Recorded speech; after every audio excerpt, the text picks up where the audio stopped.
Welcome, ATL sports fans. I am here with my guy, brother Noomsy. Let me tell you something about this guy. If you haven't been to his channel, you need to check him out. Very smart, very wise young man, very astute fan. He's a Dolphins fan, movie critic, music critic, multi-talented guy. And I tell you what, we are lucky to have him tonight, brother Noomsy. Welcome to For My ATL Sports, man. How you doing? Yo, Wagwan for my ATL. Yours truly, brother. Nomsi Sports Time Zone in here. I appreciate that intro. You gave me one of those Club Shay Shay intro. I love it. I love it. Yo, I appreciate it. Big respect to you, man. Salute to you and your channel and all of the viewers out there, man. Thanks for having me. I appreciate being here. Hey, man, I'm just glad to be here with you, brother. I was on your show a couple of weeks ago, and one thing I love to work with talented folks. You're truly talented. And Thank you. it's been fun, man. So let's keep this thing going. So, hey, man, big week draft last week. A lot of teams made a lot of picks. Some folks had a lot of things to say about it. Ooh, Uh, that's it, man. I know that our Falcons and your Dolphins made picks, and Yeah. it looks like for the first time, and as long as I can remember, everybody loved the Falcons picks, and they kind of gave you guys grief a little bit for your picks. But let's get into that tonight. Because, Let's get into it. Hey, before we even get started, I do want to say this. This is one of the most controversial drafts yes, that I've witnessed for yes, many reasons. yes, You guys did well in the draft. Salute to you guys and your picks. My guys, we're gonna get into that a little bit, but yeah, the controversy, the drama, the yeah, build up, yeah. like this draft was really, really entertaining, but disappointing at the same time. So Very much yeah, so. I yeah, think it's one of the most watched drafts in the history of, well, as long as I can remember, because of Shador Sanders, and it literally became a soap opera.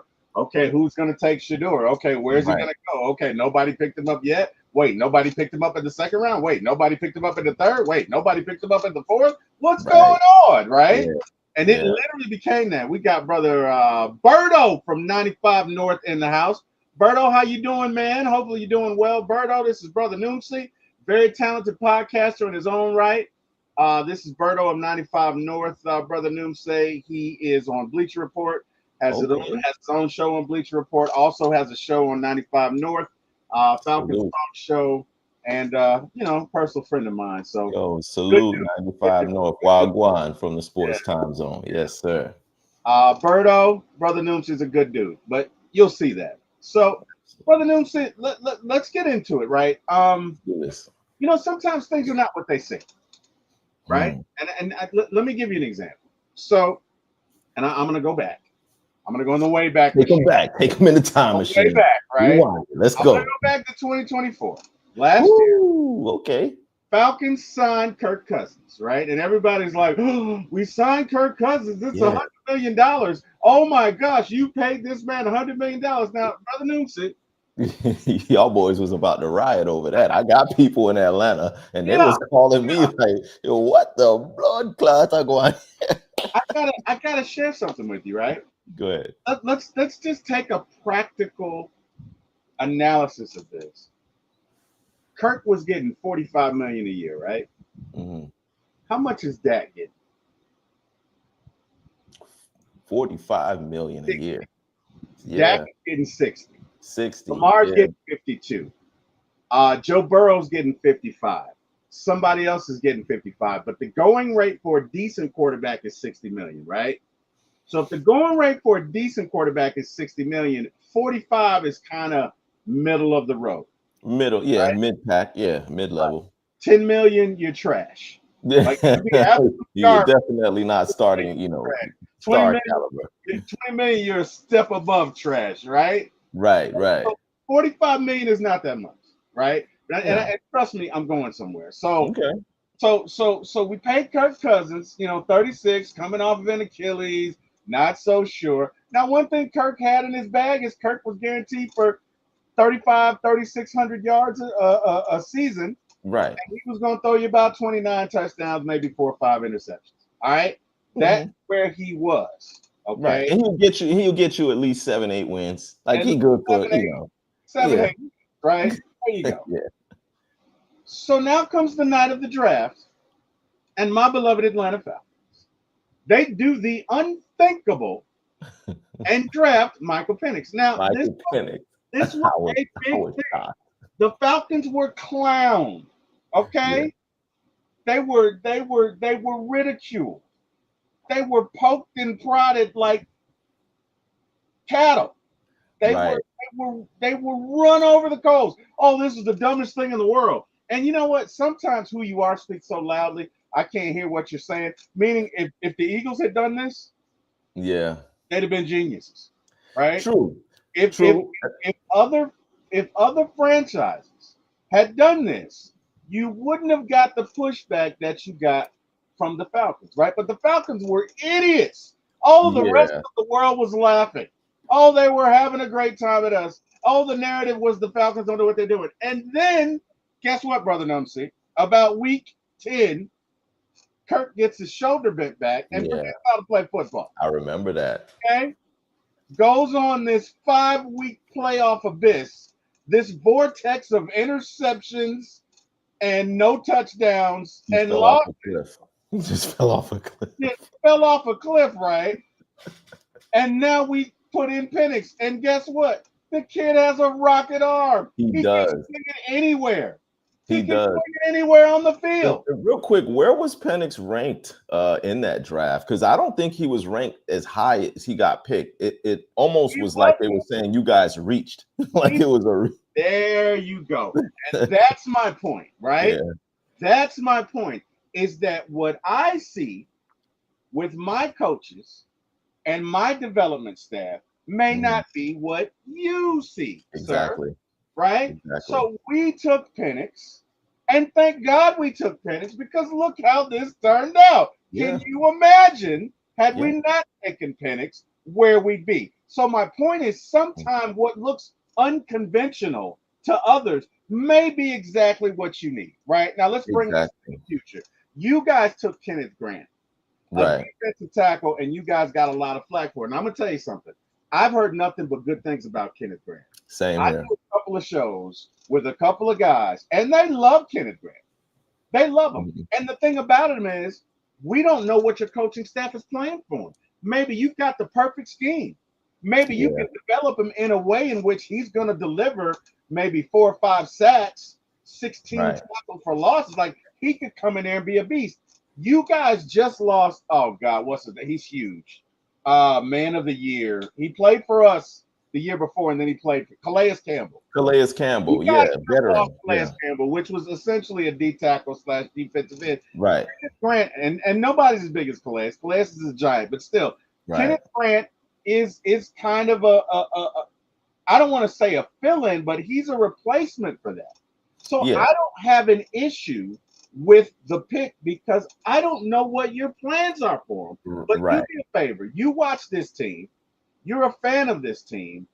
Give us your thoughts on what you think the Dolphins' approach is going to be with Kenneth Grant. Yeah, and I'm going to jump right into that. But first, I wanted to touch on Penix real quick.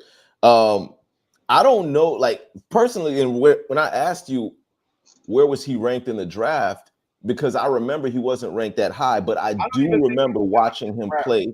And I think he was ranked to go in the first round. I don't think so either. But the thing is, he was a great college quarterback. So I've seen this trend where these guys of a certain hue, a certain complexion are really great quarterbacks in college, but they don't have high draft stock based on, oh, well, you know, his level of competition wasn't that great, or he doesn't fit the prototypical size. He doesn't have the arm. He doesn't have, but then they come into the league and they wreck shop. So to your point, sometimes like the assessment process of what these guys or what the upper management is doing, it could be a bit flawed. They feel like because of, you know, their system, they're looking for this specific system quarterback. So they'll overlook a guy that fits that mold, but because his level of competition wasn't adequate to what they're saying, or he doesn't fit the size that they're looking for, they'll pass him up. I applaud the Falcons for actually picking him and taking him with that pick because, like you said, Kirk Cousins goes down, Penix comes in, and all of a sudden the future looks bright. Yep. You know, you've got a young stud running back, you've got a young stud tight end / wide receiver, and then you're now you got a quarterback to pair and match with them. So I think that was excellent pickup from my standards. Now I know the professionals and the experts don't agree, but you guys look good for it. Now getting back to my Dolphins and our pick, I ain't going front. When we pick my man, I was sitting up there looking up at the sky like, oh my God, what are we doing? Like, this is the initial fan gut check reaction right away. Because as I told you, when you were on my show before the draft, and I expressed what my Dolphins needs were, the primary need that I said was corner, the defensive backfield, the secondary, that, and also investing in that front line to keep Tua upright. Yeah. So when I saw that my Dolphins didn't go in the direction of an offensive lineman, nor did we go in the direction of a defensive backfield member, I was upset. I was frustrated. Yeah. However, looking at the numbers, looking at the tape, I went and I looked at a lot of his highlights. I went and I looked at his numbers, and he's a stud. Yeah. He is definitely a stud, and he can be a career player at that position. Yes. I like his size. I like his speed. I like his aggression. Now, as far as the way I think the Dolphins will use him, I think the Dolphins will primarily use him as a pass rusher. Like he was really good at against the run from what I saw in his days in college. However, we finished towards the bottom of the league in pressure on the quarterback. And everybody knows if you're going to have any success in this league, you have to get pressure on the quarterback. You can't allow any quarterback to be too comfortable 100% of the game and sit there and pick apart your defense and burping a baby. And so many quarterbacks were back there burping a baby against us. I thought my girl was in labor. Like, why do we allow so much time for the quarterback? So in hindsight, I think this is a good pickup. I think they will use him primarily in the middle to cause pressure up the middle. We should be getting Jalen Phillips back this year. He went down last season with a tough injury, and that happened on Hard Knocks. I'm starting to think that Hard Knocks show is a jinx. Anytime I've heard that. You don't want them coming to the ATL filming y'all ATL boys, because when Hard Knocks come to town, somebody goes out on a stretcher. And I don't know what it is about that, but that's just the case. But again, we still had needs to address in the draft outside of just that defensive front. Our cornerback and our secondary, Jalen Ramsey, he's on his way out. Javon Holland, Xavier, just the list goes on and on. Our defensive backfield started to fall off, and that's also where we were starting to get picked apart. Receivers would have a field day against us. Jalen Ramsey is not who once was either. So I did look for us to kind of solidify and shore up that defensive backfield. But I'm not too mad at our number one pick, our number one overall pick, or our first pick. I think he is going to contribute. I think he will help generate some of that pressure up the middle that we need. So I hope we use him primarily as a pass rusher. So we'll see. Good deal.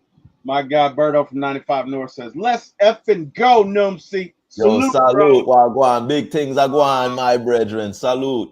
Yo, what's good? Yes. B says, what's good, T. Will? Can your Dolphins send us Jalen Ramsey? Yeah, I agree with that. Yeah, hey, send us Jalen. Gladly. What y'all gonna give us though? Like, let's talk. Let GM to GM. I looked across your roster. Y'all got some nice pieces there that we could use, but I know y'all ain't coming off of none of those big trips. A 3rd round pick and a case of beer. Yeah, you guys all right with that? But you know what? At this point of Jalen's career, I can't expect much more than that. I can't expect it. He had moments last year, but he's clearly lost a step. DSGB, I would love to send Jalen Ramsey over to y'all. You just make a good deal, and he'll be off of our hands, and he'll be your problem now.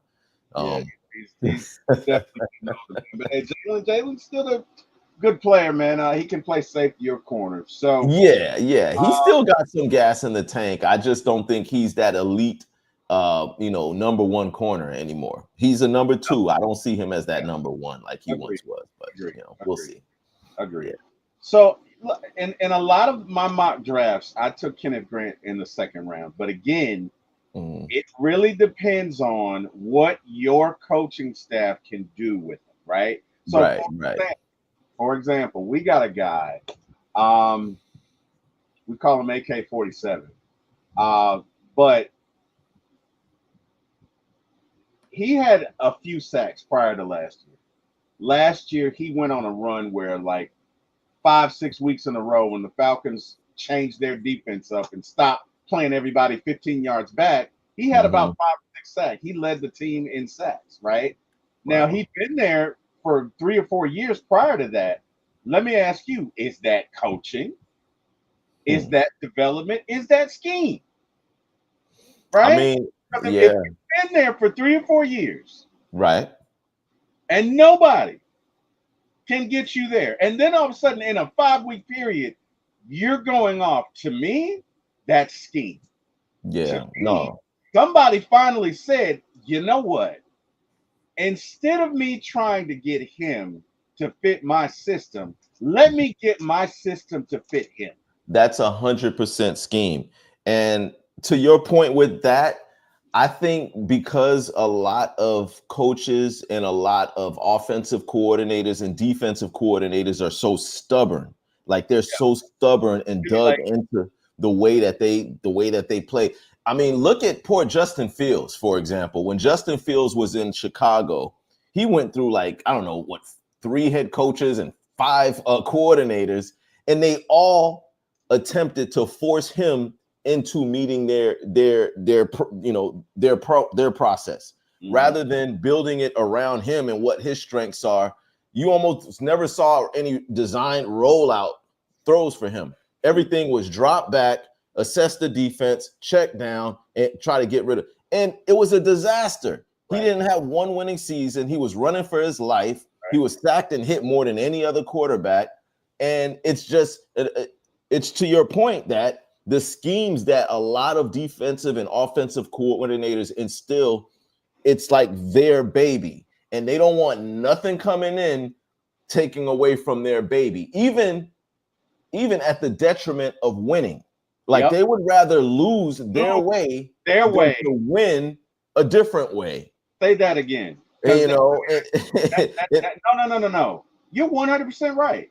You're 100% right. yeah. I could name you 5 or 6 coaches that would rather go down with the ship. Oh yeah. I'm going to go down my way than win, right? And Right. look, all you have to do is look at Jalen Hurts. Yeah. They modified that offense to fit his To fit strengths. him. Lamar Jackson Exactly. modified the offense to fit his strengths, and they're doing well. My daddy, God rest his soul, daddy and mama, my daddy used to say, son, a good coach can take his team and beat your team, and then turn around and take your team and beat his team. And what Yeah. he's saying is a good coach knows the strengths of his players and can adapt and Right. formulate schemes for that, right? Right. So that's why I say, look, there's certain organizations that just don't do things well. The Falcons, and I love my Falcons, but to this point, we have never really drafted or trained or developed defensive ends. We've just never really done that. That's not been a strength of our organization. Now we went out and got Nate Ollie, and hopefully that goes well with it. But it's not just about drafting a player. It's about how do you coach and develop. So in other words, Exactly. how do you develop them? How do you teach them? How do you coach them up? And then the scheme, does the scheme that you're going to put him in fit him? In other words, how are you going to use him? Right? Right. Falcons, Right. we got a linebacker named Caden Ellis. Caden is a great rusher, not Yeah. necessarily a cover guy. So you know what? We drafted we went and signed Holy Devil. What's his name? Divine Diablo. I'm sorry, I call him Yeah. Holy Devil. Yeah. Uh, Diablo. he's a good cover linebacker. Yeah. So now we can rush Caden Ellis, right? But Right. that's knowing your team and knowing your strengths Knowing your and being personnel, able knowing your to put strengths. it in there. Somebody else might look at Devon Diablo and be like, whatever, he's all right, but he fits our scheme. And that's what I'm talking about when I say a lot of these NFL media types, Mm-hmm. they look from one big worldview as Right. opposed to really getting down and getting the muck and mire and saying, okay, does this pick fit what this team does? Well, a Now there lot are of a few them that do, are but most trying to fit a circle into a square, correct, or they're trying to fit a square into a circle. correct, And it comes down to how your play, the utilization, how you use a player has so much to do with how successful they will be and how successful they will make the team. yeah, A lot of these coaches and coordinators, they don't like to go outside of what they consider to be their system, right, because if they were successful outside of that system, then that would be forcing them to admit that their system may not have been the best system for that group of guys. And yeah, nobody wants to admit that. No coach, no, I mean, there's a few that are like, okay, they see a generational talent like a Lamar Jackson, and they're like, okay, we go to hell with this playbook. We're going to call this, and this because we have a generational talent out there that can make these kind of plays. Another coach would take that same generational talent and say, well, he doesn't really fit what we do, right, so let's try this. Let's try to get him to expand what he's good at and see if he can do this, instead of just catering because we're now in a day and age where this is a players' league. It once was a coaches' league. It once was a coordinators' league, but this is a players' league now. yeah, And so many players have God-given talent that is forcing coordinators and coaches to cater to them. And if they don't, they losing jobs now. A coach is getting tossed out of there. So now it's almost like they have to. It's like you're forcing their hand to do it, but you still have a few of them out there that are just like, nope, this is my way or the highway. This is what we're going to do. This is how we're going to do it, even at the detriment of their team. And it's a sad case. It's sad that, we can see and assess talent better than some of these GMs. And, I'm in some of these Facebook groups and some of these online groups, and I'll give my opinions or I'll disagree with a coaching decision. And the first thing a lot of these trolls do is say, well, you're not the coach. right, You're sitting there behind your keyboard. These coaches right, get paid. I'm sure they have way more expertise and knowledge on the subject. No, they don't. Just because they're getting paid to do a certain thing, it's easier for you and I to sit back here and pick apart. It's probably some Madden players that can put together better strategies than some of these coaches and and coordinators, but they're just so stubborn they refuse to do it. So again, I take that with a grain of salt. I don't look at it just because someone's a coach or someone's an offensive coordinator that what they say is just the gospel, because they've been proven wrong too. And guys like you and I sitting back here, watching the game, drinking a beer, we can spot the deficiencies easier than they can. So yeah, I just had to get that off for those of y'all who think just because me and T Will sitting up here doing podcasts that we don't know the game just as good or better than some of these coordinators do. well, That's false. I'm not as confident in you as you in that. I know the game, but I'm You not going to should say be. I know it more than them. Well, I won't say more than maybe I misspoke, but I'll say we can make just as competent of decisions as they can. We And make some. I mean, look, You know what I mean? because What, coaches what, get fired every day, B. And what, they're what, not getting fired because they're doing a great job. that's true. So That's, just, you know, you have a good point. You have a good point. It's just it's interesting that more coaches are not humble enough to see that. Now you know what?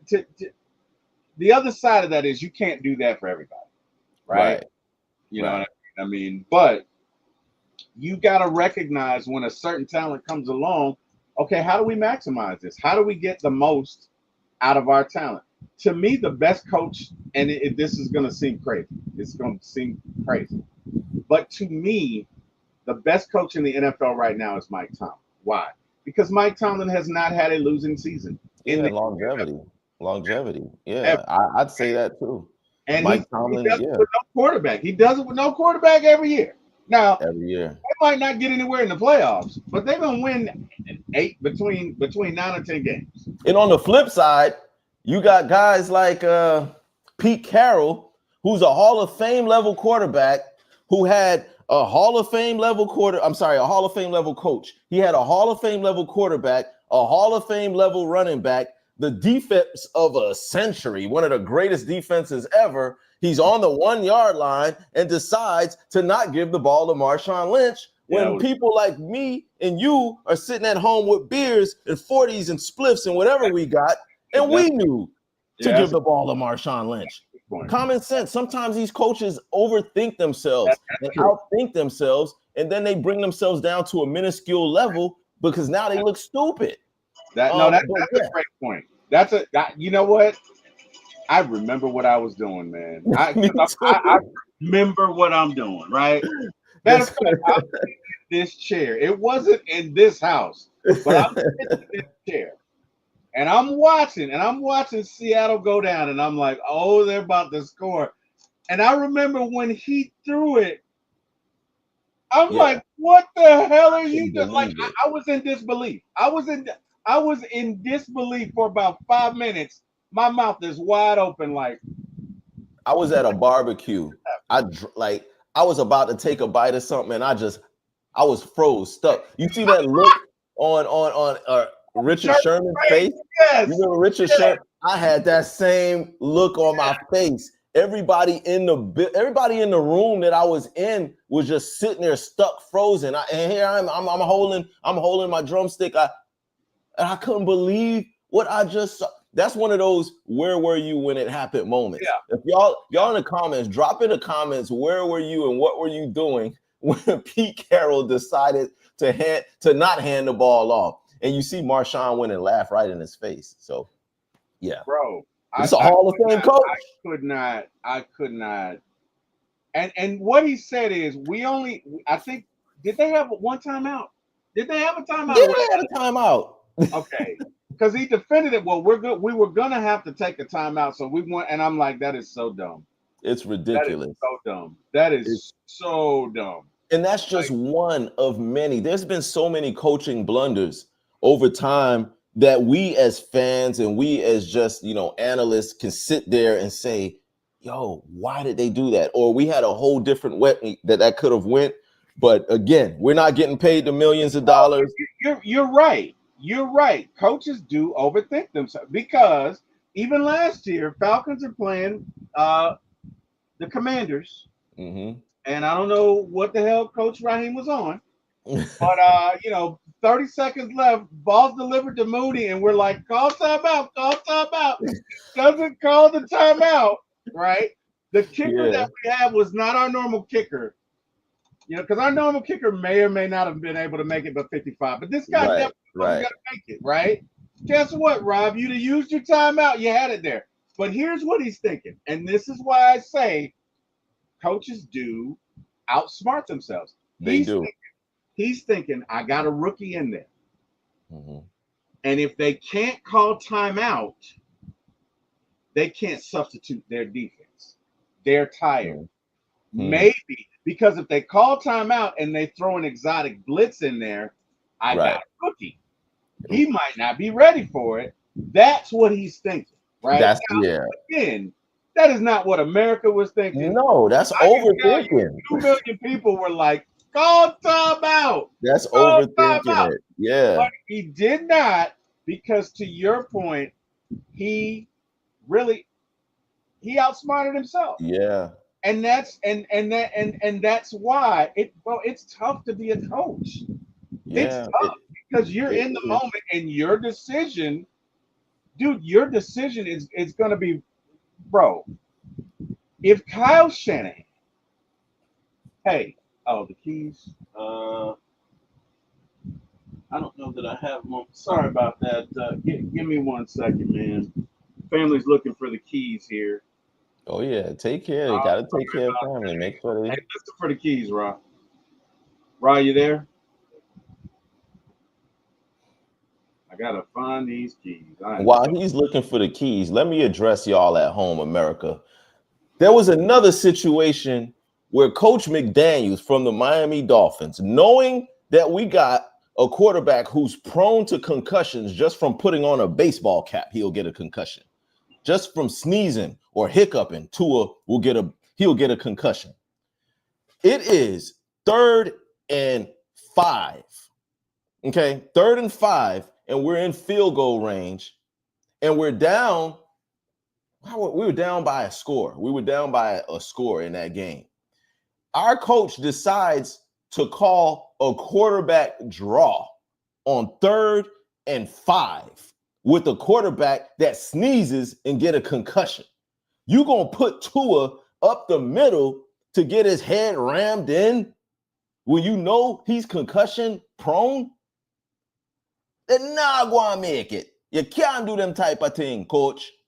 That contributed to the continuous concussions that Tua has had. Sometimes these coaches are just too much. We got Radio Raheem Mostert behind. We got Devon A-Chain behind him. If you're going to run the ball, turn around and hand it to one of them. Or even better, we got Tyreek Hill, the fastest wide receiver in the NFL, on the outside. And we got the second fastest, Jaden Waddle, on the other side. Throw a quick slant. Something. But you're going to elect to run your concussion-prone quarterback up the middle. But I tell you, Tua get concussion so easy, I'm starting to think his head is made out of jelly. Because I've never seen anything like it before. My man has had multiple, and he shouldn't have even been in that game to begin with.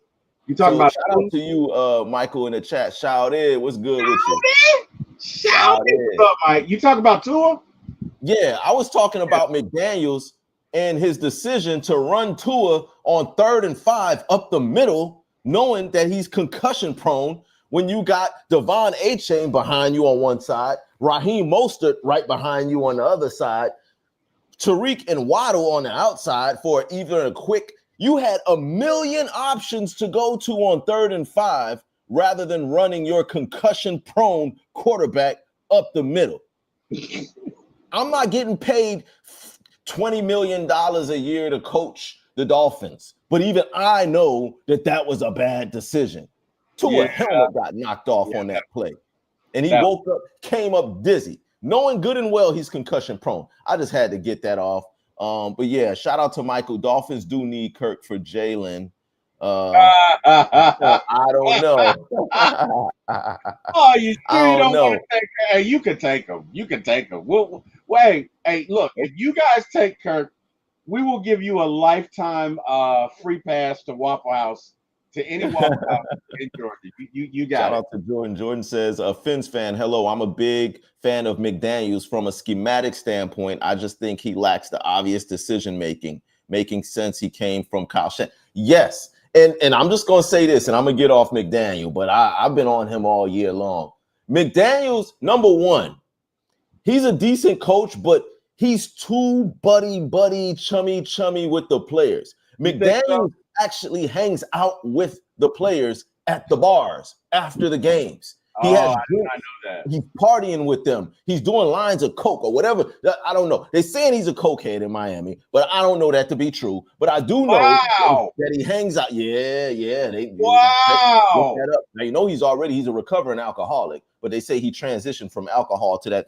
Yeah. Wow. And he's in Miami. That's the worst place for you to be if that's your problem. Since we don't have proof of that. Yeah.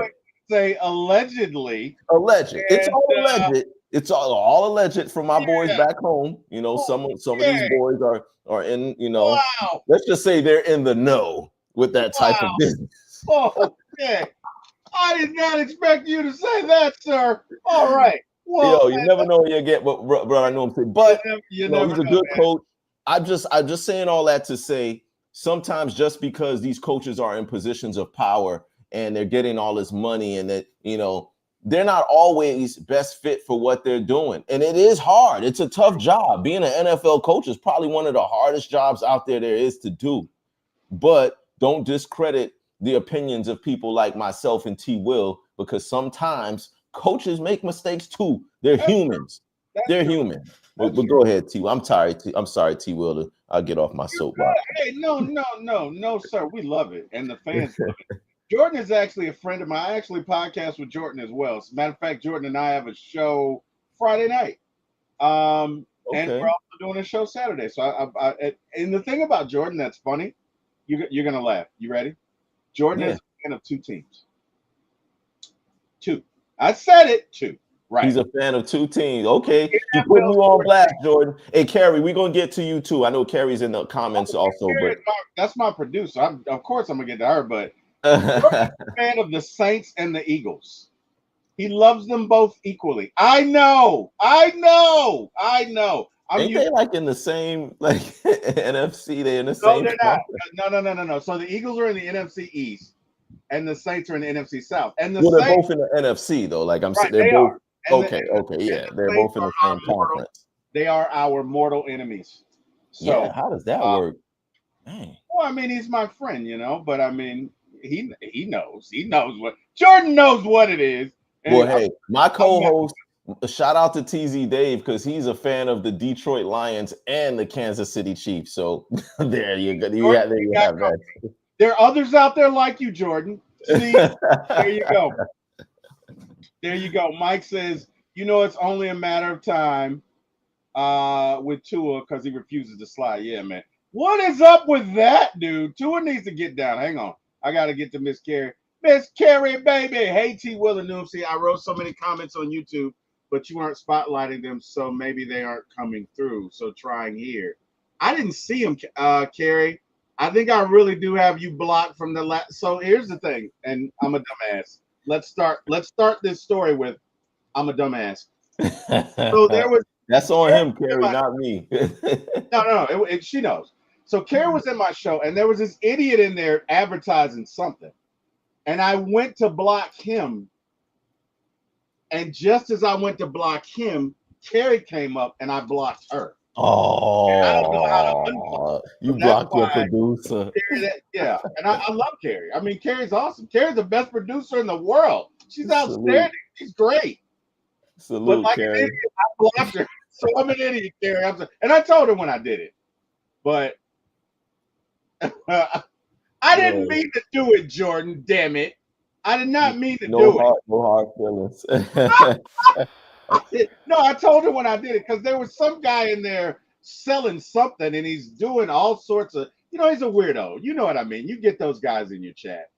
And so I'm trying to block him. And as I go to block him, Carrie comes up.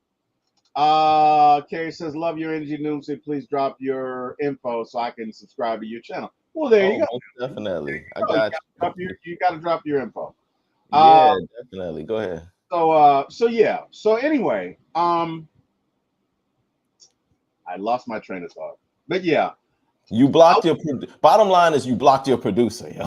No. I know that. I didn't mean to, and she knows I didn't mean to. Like when it happened, because I was like, oh my, because I saw it when it happened, and it was like Carrie is blocked, and I was like, I didn't mean to block Carrie. And the sad part is the idiot that was in there doing it, he hadn't even been back since. Jerk face. Wow. Anyway, all right, man. So let's get to it, right? So we've talked football. Yeah. It's the NBA playoffs. It is. And last night, the Denver Nuggets stole one from OKC. OKC was ahead of them the entire game. Yeah. The entire game, OKC was ahead of them. They were. Up until the last 3 minutes. And then it got interesting. And OKC made a bunch of mistakes. They mishandled the ball. They had some really quick fouls. They missed some free throws. And lo and behold, you look up at the end of it, and they lost the game. Yeah. So let me ask you this. Is there a method to winning? And is there a way to conjure Uncle Mo which is short for momentum. Hmm. Because in the last 3 minutes, Uncle Mo or Momentum put on a Nuggets jersey. Okay, Yeah. you couldn't stop him. Yeah, you couldn't. Yeah. You could I'm not stop him. I think yeah, there is like when it comes to the playoffs, you can get away with these things because we all know the playoffs is more of a marathon than an actual sprint. So the method that most of the veteran teams, and if you notice, it's the more experienced playoff teams, the teams that have more veteran, tenured players on their roster. Those are the teams that kind of know, you know what, we're not gonna, pause, blow our load in the first couple of quarters. We're gonna we're gonna reserve it and keep something in the tank for the fourth. Because if you watch that game, you said OKC controlled the game for the most They part. did. They did. First, second, third.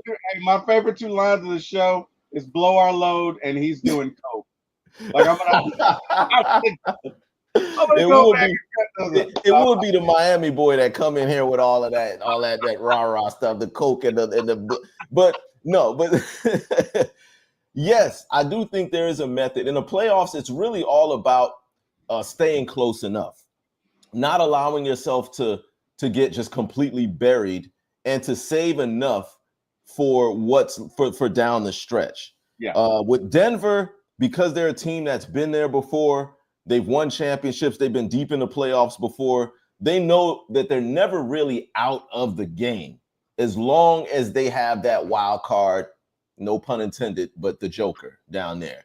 They know they have the complementary pieces around him, the role players that can help keep the ship afloat until they get to that point where it's go time and then they just got to turn up. I was actually surprised because I picked OKC to win that game, but I did pick Denver to win the series in 6. So after what I just saw, how Denver stole game 1, I think OKC now they got their wake up call. They're going to come back in game 2 and they're going to play much harder. But to answer your question, yes, there's definitely a formula to success, especially in the NBA playoffs. And that formula is to just stay attached. Just stay attached long enough for you to be able to make your run and make your move. Because once the other team is gassed, that's it. And remember, OKC was chilling. They took care of Memphis way before Denver finished off their series. So OKC, there was kind of some rust, but they came out all guns a-blazing. But their conditioning may not have been there down the stretch. So, there's that too. So shout out to Denver though. OKC, y'all just, you got to regroup and come back and see if you can steal that home court back. But yeah, they looked unstoppable. The first 3 quarters of that game, they looked unstoppable because every time Denver even thought about making a move, they'd hit a 3 and then another 3 and then get a steal. And it was like, damn. Yeah. And they weren't in the first 3 quarters, they weren't missing. At I was like, all. they don't miss. And then comes the fourth quarter, and maybe it was a little bit of fatigue, but Yeah. Denver hung in there. And I tell you what, man, that Joker is that dude, man. He is that dude. Okay. Yeah, he is. He I wish really my is. Hawks had a Joker because that Joker is you forget that he's a center out here playing guard and distributing the ball and throwing packs around and like he's like Shaq if Shaq were able to dribble and shoot threes. You get what I'm saying? Exactly. Man.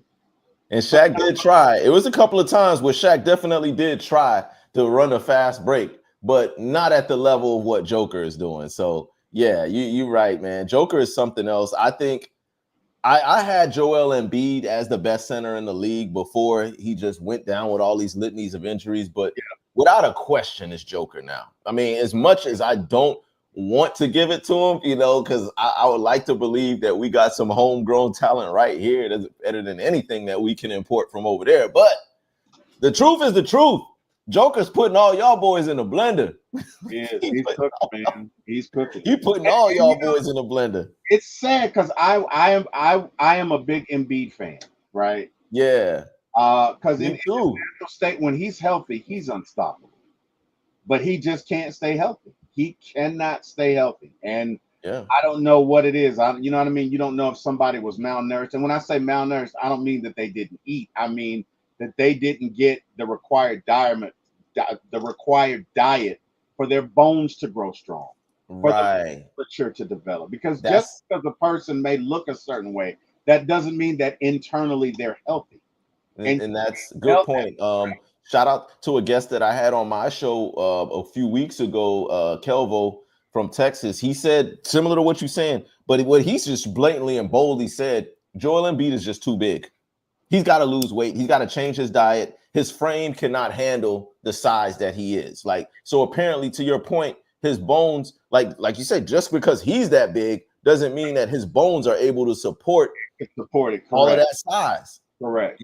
And I feel like that could be part of it. I mean, his diet, his because he's had these injuries since coming into the league. Remember, he sat out his first 2 years because he couldn't play because he was hurt. Shout out to Jordan, says Embiid was my guy. He gave up on this city in the last year. That's, I don't ever want to say a player gives up, but man, yeah, I think your producer has a question too in the chats too. I got to do some housekeeping. So yeah, Charles Henderson is my cousin. That's my cousin Chucky. What up, cuz? How you doing? What up, cuz? Wagwan, cousin. Wagwan. Noomsy, have you heard anything about the Bengals at Dolphins game? I wanted to try to go to that one, but I've heard rumors that the game will be overseas in Europe. Heard anything about that yet, Carrie? But as soon as I know, I'll let you know. Carrie says, T. Will, can you please unblock me? I will, Carrie. I just got to figure it out. I'm sorry. I'm so sorry. Wallace Smith says, what's good, fam? What's going on, Wallace? Jay Black says, thanks for coming through the channel. What up, Jay Black? How you doing? Salute. Yo, Wagwan. Some players can put their own momentum at any time. This is something SGA needs to conjure up early in his career. Like you were saying, them vets know when to turn it on and off. And that's true. Chucky says, what about Randall Cunningham? What about Randall Cunningham? What you talking about? One of my favorite all-time quarterbacks. Like Steph Curry, I think he uses that methodology of his team formula to assimilate the opponent's defense. Yeah, it's collecting data. Like a boxer, like a Gervonta Davis. Early in his fights, in the first couple of rounds, he's collecting data. He's not throwing much. He's taking a lot of shots. He's taking shots. But then somewhere around round 5 or 6, it clicks and he's like, okay, I know when you plant that left foot, that means you're coming with the right cross. I'm going to duck that, body check you, and then hit you with an uppercut. Right. And then he's just like, boom, boom, strategic. And that's exactly what it looked like Joker and Denver Nuggets did. Excellent point. Excellent point. I tell you who else is like that. Floyd is like that. Floyd is the best. From a boxing perspective, Floyd is the best technician I've ever seen. Because Floyd is not going to use any unnecessary. He's just going to stay there with you and stay there with you and kill you on points. But you will not get inside. You won't get inside this. You will not. It's not going to happen. They call that the Philly shell. yeah. Okay, so T-Will and Noomsy, do you think or know if the Falcons and Dolphins will have joint practices again this offseason? Seems like they've been joining up for the last. That's a good point. I would love to see it. Anything about that? I would love it. I know we have joint practices with Tampa and Jacksonville. I'm hoping Atlanta gets added to that mix this year because that would be great. I mean, and it would give me a reason to come to the ATL, see my boys and see y'all boys too. So we keep our eyes open. We'll lay around for it. We'd love to have you, man. Jordan says Embiid was my guy. He gave up on this city in the last year. I think Embiid's just tired, man, and over it and probably frustrated with himself. Chucky says, what's up, bros? Jordan says, I loved Embiid so much. Dude was the heart and soul of the team. What he said of the fans contradicts what Jalen Hurts and Bryce Harper say. He needs to find the love of the game again. And you're 100% right. You're 100% right. You're 100% right, Jordan. I'm with it. Chucky says exactly, and then Chucky says Canelo Alvarez. I forgot about Canelo. Shout out to Canelo. I think isn't he about to fight Bud Crawford coming up soon? I think they signed that. I think they did sign. Yeah, I think you're right. Yeah. All right, so let's get to these picks, man. Let's get to these picks. Let's look at Thunder and Nuggets. You say Thunder in 6, right? Oh no, I've got Nuggets in 6. I'm gonna say Nuggets in 7. Okay, you think it goes 7? Okay, I mean, Yeah, I could see that. OKC is a great I think team. it So goes 7. I think this is going to be a thriller, Manila. I think OKC is going to come back guns blazing that second game. I think it's going to go 7, man. And may the I would best love to see a 7-game series with them. Now, what I wanted to see, even though we didn't get it, I would have preferred to see the teams in reverse. I would have preferred to see OKC versus no, I'm sorry. I would have preferred to see OKC versus Golden State and then Minnesota versus Denver. And then those two play it out to get. But I'm only saying that because before the season started, I picked the Western Conference Finals to be Minnesota versus Golden State. So they are playing each other, just not in the conference finals like I predicted. But well, speaking of Minnesota versus Golden State, who you got? yeah, so man, this one is tough. This was tough. This was tough. On one side, I got Ant-Man. I felt like this is his coming out year. Um, I, I just like his no fear, his straight attack mode mentality. Rudy Gobert down low. He's having his way with any center that's down there. Mike Conley coming off the bench, hitting his three. So Minnesota is a force to be reckoned with. But then on the flip side, we got the Golden State Warriors, Steph Curry, the assassin, the greatest shooter that we've probably ever seen at the point guard position, alongside playoff Jimmy Butler, who is Jimmy Buckets. you, Jimmy you know Buckets. what? And you're welcome, Golden State, on behalf of Miami. You're welcome. We saved your season. What happened with Jimmy in Miami? What happened? Well, just real that quick. relationship soured. It fell off. Word is that Jimmy Butler started losing faith in the team when the team started letting go of some of our great role players. If you don't recall, a couple of years ago, we made it all the way to the finals like twice in the last 5 years because we had great role players. Gabe Vincent, Caleb Williams. I'm sorry, not Caleb Williams, Caleb Martin. I'm thinking football. Caleb Martin was on there as well. Max Strus, who's now in Cleveland, lighting everybody up. Yeah. Some of these Oladipo, we had some really good role players that we kind of let go. And when that happened and Jimmy saw that, okay, we're just going to continue to try to max out this low-level ragtag group of people that we got and pray to God that Jimmy can carry them year after year after year after year. And Jimmy got tired. Like, I just think it just came down to he got tired. And it's like, okay, if y'all ain't going to give me no help, then pay me. Give me my extension right now because y'all about to run me into the ground. And Pat Riley was like, go screw yourself. We'll wait. We'll give you your extension when it's time to give you your extension. And that was the beginning of the end.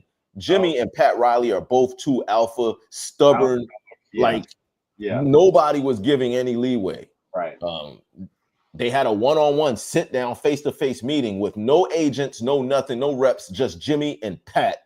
And Jimmy walked out of that meeting basically in the same condition as he walked into it with. Neither one of them moved. Neither one of them, gave any leeway. So that kind of how it dissipated. And Pat Riley got fleeced. He got fleeced. Everybody knew Jimmy wanted out. Pat didn't want to honor it. So he waited until the very last minute, and then we got fleeced. You know who we got? Andrew Wiggins. That's right. That's right. I remember. So to answer your question is who wins, I got Golden State in 7. Oh, you got Golden State. So I'm going with the Warriors in 7. I'm pulling for Jimmy. I want Jimmy to win. I want Jimmy to get to the finals so he can put it in Miami's face and say, take that, Pat Riley. Yes, I love my team, but pissed with Pat. Yeah, Pat got to go. Wow. It's that time, Pat. I'm hoping. That's a complex fanhood, sir. It is. I love my team, but it's team before anything. And if you're making decisions that's causing our team to lose games, even if you are the general manager or the president or whoever you are, I was a fan of the Heat before Pat Riley came there, and I'll be a fan after he's gone too. So I got to call you to the carpet, Pat Riley. It's time to retire. You're almost as old as Joe Biden. Damn. Oh, wow. Oh, wow. We got some. You know what? The theme of this show is going to be cocaine and Joe Biden. That's going to be the tagline for the show. Cocaine and Joe Biden. And you know what? People are going to go through and be like, I didn't know Hunter was on your show. No, I'm kidding. I'm kidding. I'm kidding. It's just Oh joke. man, I love this place. Yo, I love being here. Yo, I gotta come back here more often. I feel comfortable. Let Noomsy talk his ish. Let's go. Yeah. And we love having you. All right, Cavs and Pacers. Who you got? Oh yeah, Cavs and the Indiana Pacers. Cavs are down 0-1 right now. I have a Cavs fan coming on my show tomorrow to talk about this. So he's probably, if he's watching, yo, hey Scrap, I love you, bro. Shout out to you. But I gotta go Indiana Pacers. I'm going Pacers in 6 in this one. I know the Cavs are a great team. You guys steamrolled through everybody in the regular season, but I don't know, man. Darius Garland, I don't know how comfortable he's gonna be. I don't know if he's gonna be right. Yo, Q to beat. Shout out to my producer, Q to beat in the building. Shout out to you. Got Brother Noomsy's producer in Yo, the my building. producer, Q to beat. Welcome, brother. What's up, man? How you doing? What's good, man? Y'all good? Y'all can hear me?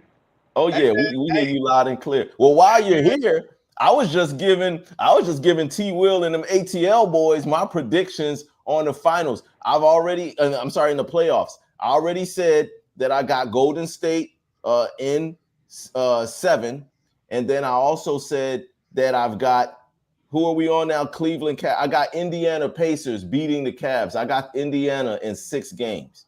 I got 6 games on that one. And then I think the first series that we went over, I think was Minnesota it was OKC and Denver. And I said I got Denver in 6. So those are my picks right there so far. And I think, so T Will, do we got the Knicks? Are we going to do the Knicks in Boston? Yes, we are, sir. Yes, we are. So Big who you body got? brother. That's a good one. Oh, wait a minute. I got the Pacers in 7.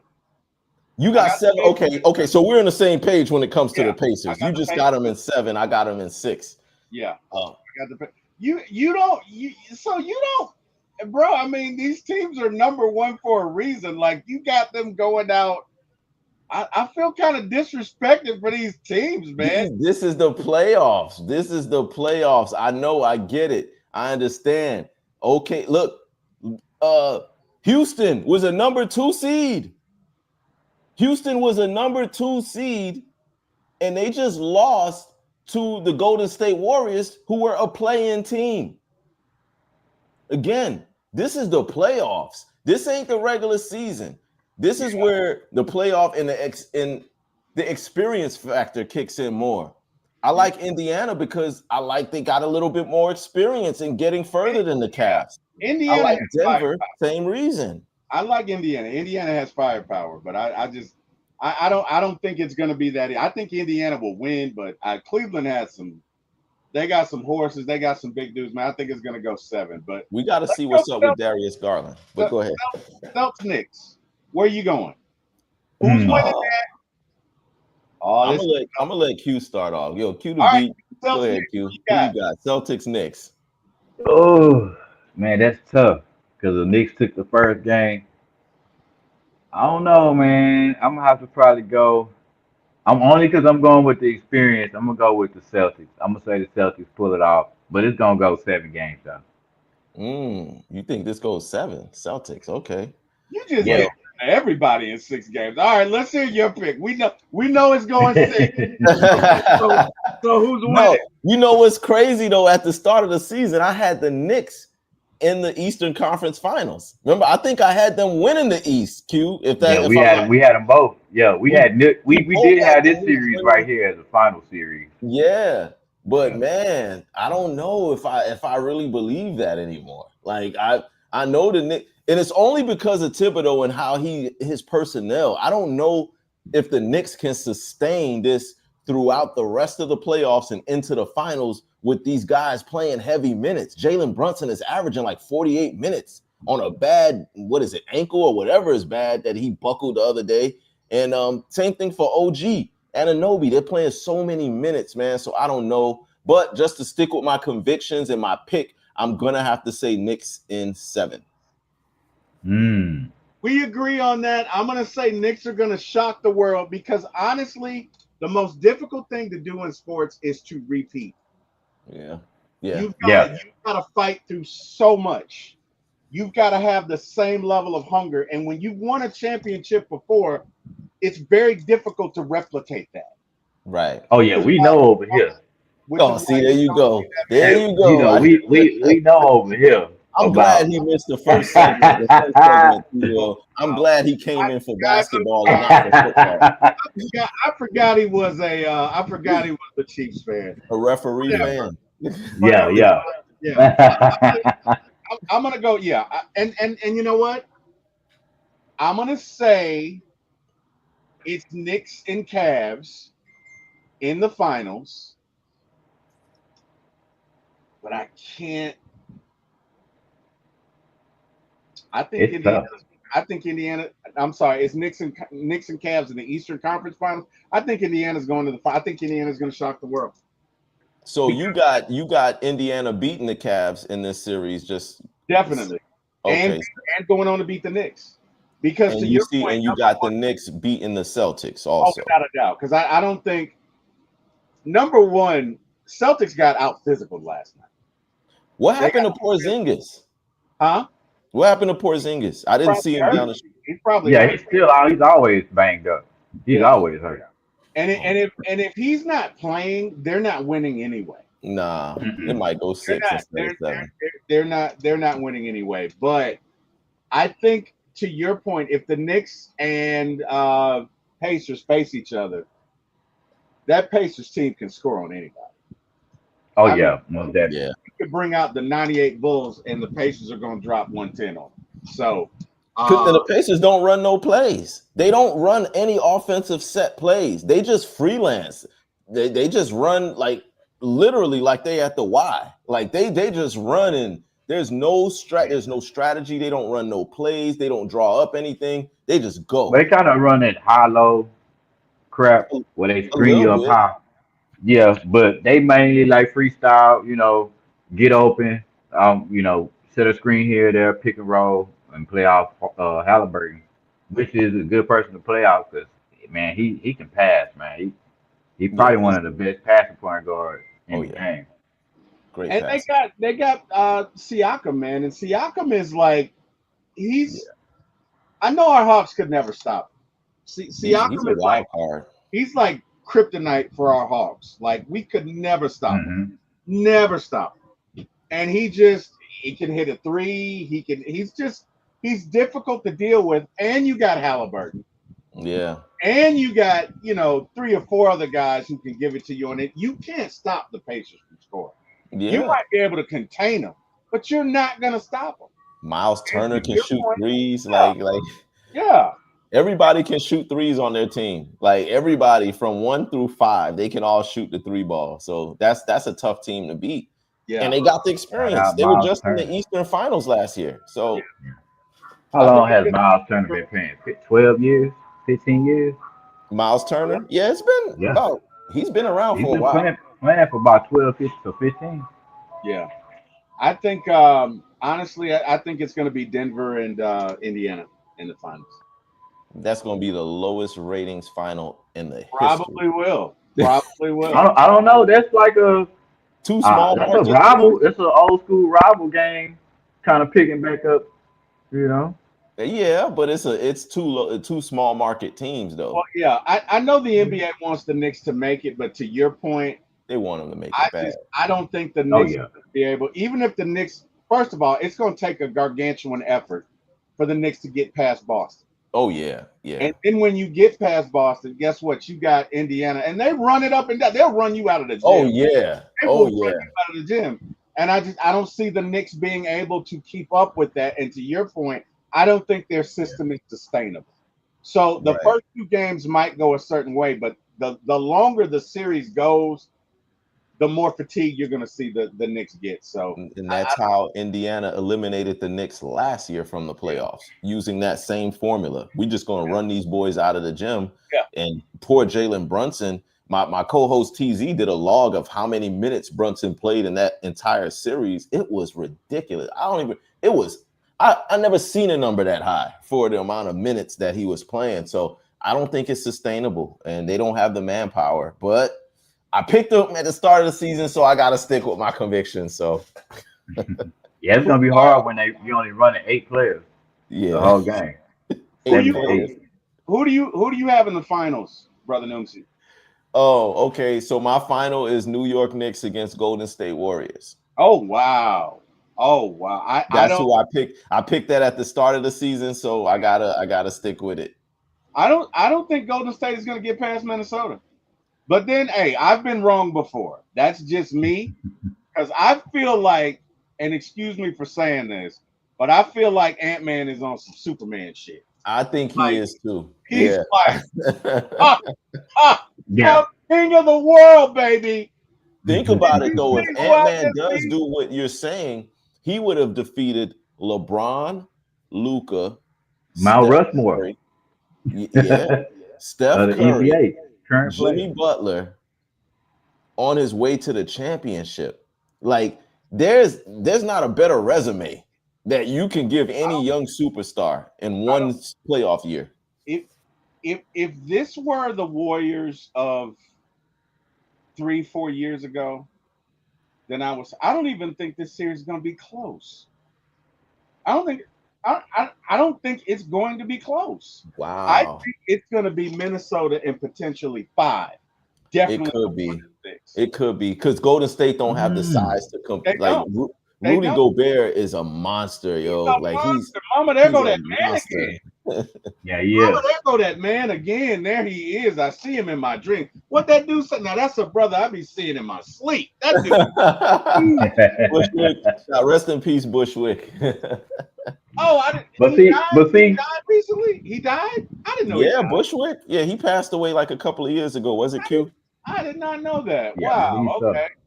Rest in peace. But see, I mean, I don't know, man. I think the Warriors with Jimmy Butler, that's playoff Jimmy, man. He's been showing up. Uh, when Jimmy in the playoffs, man, He's a it's different a guy. whole nother person, man. I- And I think that energy that he brings to the Warriors team is kind of transforming him. That and what's his name? Pajimski.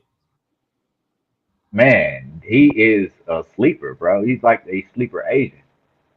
They but I they're think gonna it's need gonna be a something good from series. Moody and Kaminga. Those guys, they're gonna need something from those guys. Like I don't Yeah, know. Moody's got to be Looney needs to be the big factor yeah. Oh, he's for gonna him have to. with Gobert. Yeah, He's gonna have to. because Yeah. he's a bigger defender they can have down there. It's gonna be interesting, man. I mean, I just, I don't. I'm sorry. I do not. I just think Uncle Mo is wearing a Minnesota jersey right now. Uncle Mo is wearing the hell out of that jersey. And the only team I don't even see, and I know, I know I'm getting ready to wear it. I know it. As a matter of fact, you remember that show You Can't Do This on television when people used to say, Yeah, I know Nickelodeon. the slime? I know Yeah. I Yeah, have the slime. But I honestly think the only team that's going to get past Minnesota is Denver. I don't even think OKC would get past Minnesota right now because of the way that they're playing. They're on a mission. hmm Yeah. they Understand, are definitely. it's not the best team that wins. It's the team that's playing the best at that time. And Good there's point. the Yeah, difference. The 2021 Braves were not the best team the entire year. They got hot in the playoffs, and you couldn't stop them.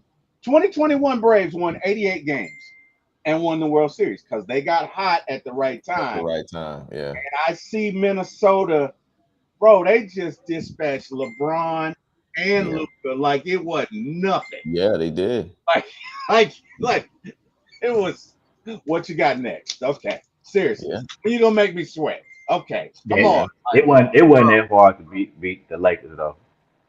It's not. It You see Didn't wasn't they that? easy. didn't they eliminate the Lakers last year too? Wasn't it the same Minnesota team that eliminated them? That was without that was without LeBron Without and Luca, Luca. But yeah, right, but they had Anthony Davis and LeBron, right? They did. yeah, they did. That So game went seven. I believe it went seven, right? Yeah, they went 7 games for that. But yeah, this Lakers team is lacks everything. It's lackluster. It lacks defense. I knew we were just a team that was gonna be one and done from the start. And I said that. Remember, I said that. I you said we did, you we did, we out of you there, did. bro. That Luka trade was a trade for the future, but it was not a trade for right now. I don't know where the hype came of them people thinking that The Luka Like they were trade, gonna win right we gonna away. win this year. No, no, that's for 4 years from now. You Yeah. know, that's not for right now. That was a horrible trade because he does not have any defensive effort, and you traded away your defender for offense, which we really didn't need. So I didn't like it. Mm, yeah. He's been on record saying that since the trade. I got to give it to And you, once Q. we see these Mavericks revamp next year with healthy players, Yeah. then they're gonna be a problem for us if Oh, wait a minute. AD stays here. Is what's his name coming back next year? Bron, No, for the Mavericks. AD or Kyrie? Kyrie. Ooh, that's a good question. Oh yeah, that's a good question. Yeah. I think he But they should got some just to youngsters see though. we can They see what got that some team youngsters. looks like in its entirety. I think it would be good if he did, but we don't know. Yeah, absolutely. Who would you guys say is the best dribbler or who has the best handles? For me, it's Kyrie. Because I saw Oh, Kyrie most do definitely. something I've never seen anybody do. This is when I became the ultimate Kyrie fan, and it was like, I'm not worthy, Kyrie. Kyrie is on a fast break. Mind you, setting up the context, he's on a fast break. All right. He's going through three people. He takes the ball in his right hand, dribbles it between his legs, catches it with his right hand as well on the run, which nobody's ever done before, right? I'm not talking this way. I'm talking same hand on the run, full speed, goes up under three defenders, and I've never seen anything like that in the world. Yeah, yeah, me It was, neither. what's reminiscent of, it was reminiscent of, and Chucky, you can relate to this. Uh, Brother Noom said, I know you're a little older, but you look damn 30. You guys remember that Eric B song, Rakim, when he says, I gotta make sure I get it right. I gotta make sure I get it right. I don't wanna butcher it. Yeah, it's the God MC Rakim. You got to make sure you do it justice now. Oh yeah. He says, hold on, I gotta find it. He says, I'll take 7 MCs, put them in a line. Add 7 more brothers who think they can rhyme. Well, it'll take 7 more before I go for mine. Now that's wait, what did he say? Hold on. I gotta get the I don't see the last part. But anyway, hold up, let me find it. Oh God, I gotta find it. I gotta find that exact stanza. Jesus. Oh, where did it go? Anyway, when he said it, I was like, what the hell did he just say? Like, I remember rewinding it going, because this was back when we had tapes. It's a long time ago, y'all. This is back when we had cassette tapes. And I rewound the cassette tape and I was like, I got to hear that again. I know he didn't just say that. I know he did not just say that. And that's how I felt when I saw Kyrie take this hand, full speed, mind you. Now, obviously, you guys are not impressed because evidently you see shit like this every day. I don't. I don't. I don't. Okay. I've never seen, and my son plays basketball. I've never seen someone go right hand between legs, right hand, full speed, not slow down, right? Full speed. Take that thing in his right hand, go up between three people and lay it up. Other than Michael Jordan and maybe Jesus, I've never seen that done, right? Nah, So that's I that. challenge you guys. Can you give me anybody who has handles like Kyrie? Because Nah, I don't. I'm with you. I'm I with you. definitely Yeah. feel like Kyrie is has the best handle in the game. And one Ever, real, probably ever. yeah, maybe ever. I don't want to. I would say Allen Iverson is like one tick behind.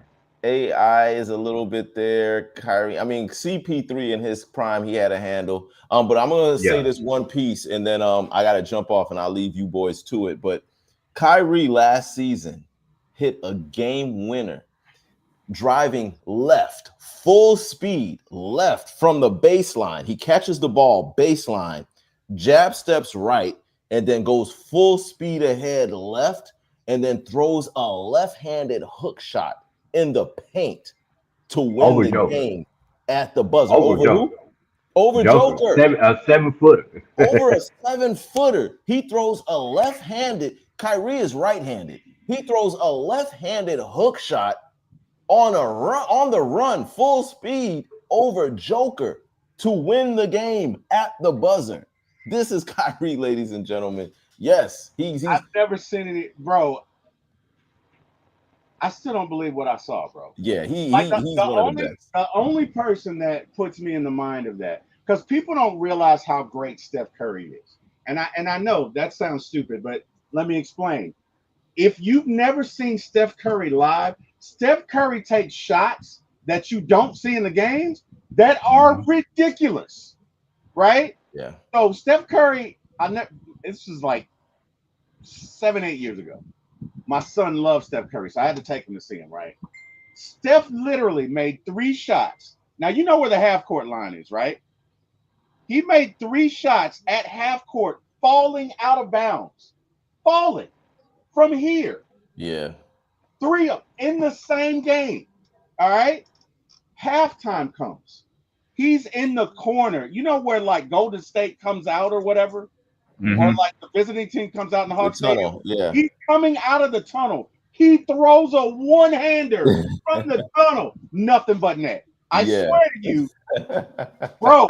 Steph is other than him. Kyrie is the best I've ever seen do it. Man. Yeah. I'm with Yeah. you. I gotta Yeah, get Steph Curry is definitely top in handles Yeah, he's top. in history.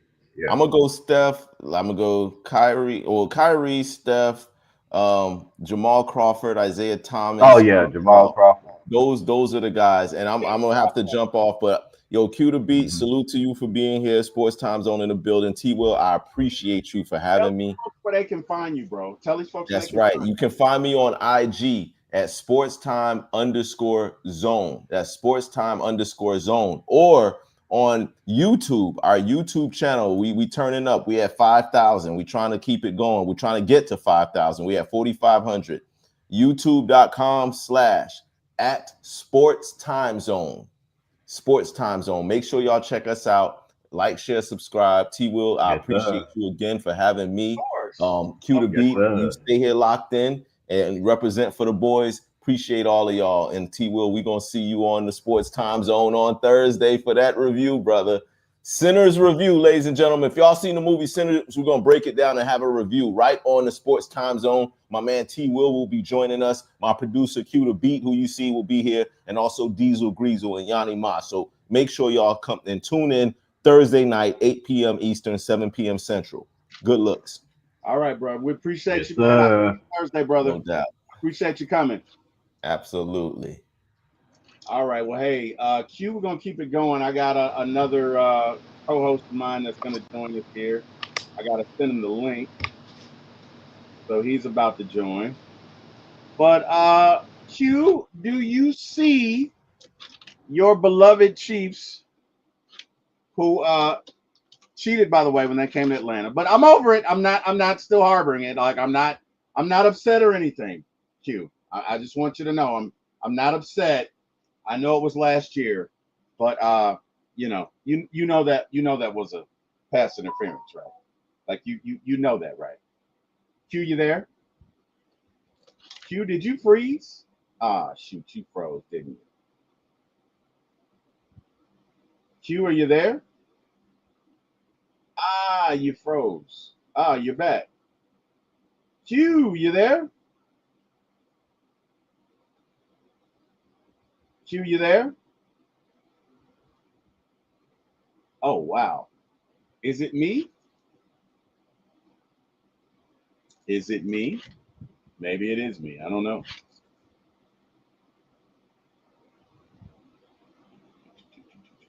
Q, are you there? All right, guys. Well, we'll keep going. If you guys can hear me, let me know. I need to know if I'm still heard.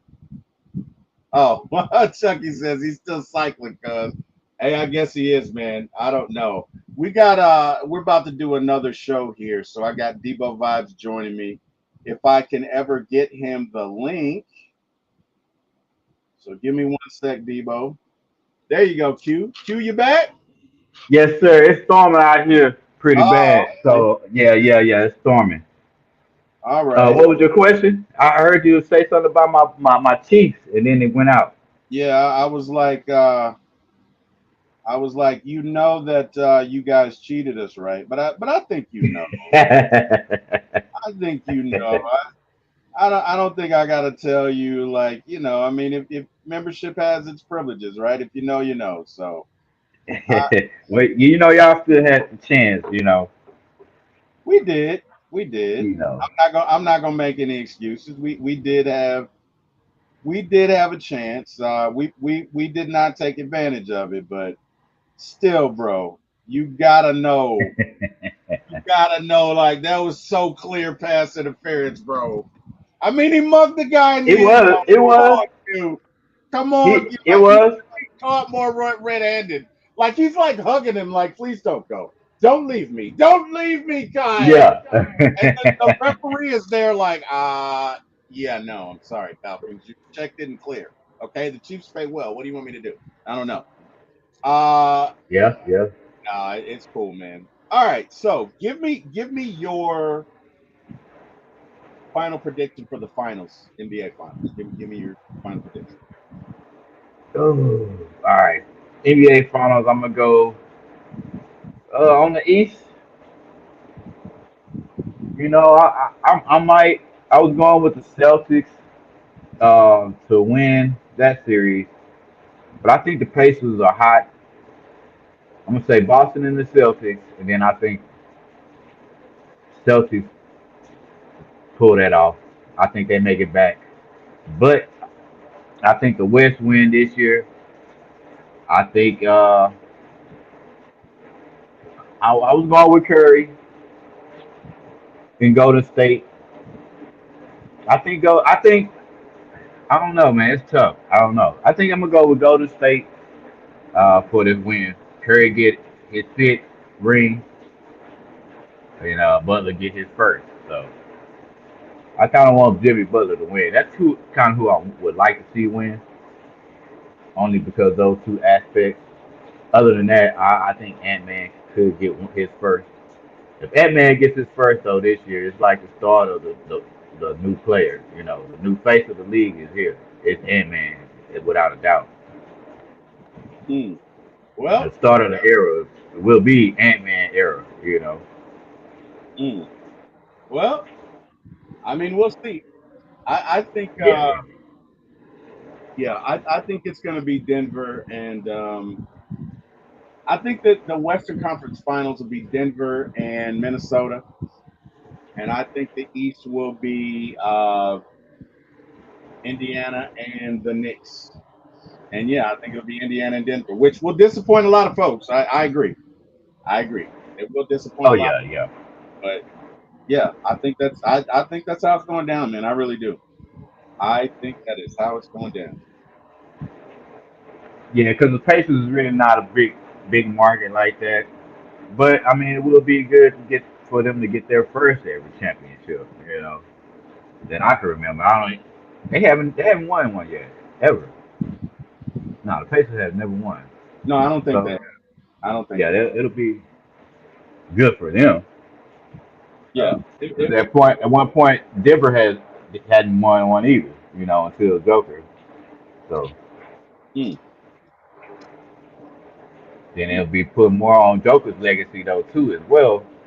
Him being that one of the greatest centers to play, and as him getting his second one. mm. I Because think Joker, man, he a I, beast, man. He's a beast. he is. I think he's got a shot at getting a second one. I really do. I think he's Yeah. got a good shot at getting it. Um, but I mean, we'll see. Let me ask you this: the NFL is talking about going to an 18 game schedule. Are you for that? Uh, and if so, do you think if they do go to an 18 game schedule that there should be a bye? All right. I would say that I'm for that as a fan because I would like to see an extra game, but and at the same time, what are we gonna get towards the end of the season, towards that 18 season game? They pretty much gonna pull all their starters out, trying to get them ready for playoffs. or whatever. So I mean, but then again, you get those other games where teams are trying to fight in. So I think it Yeah, would be good for that.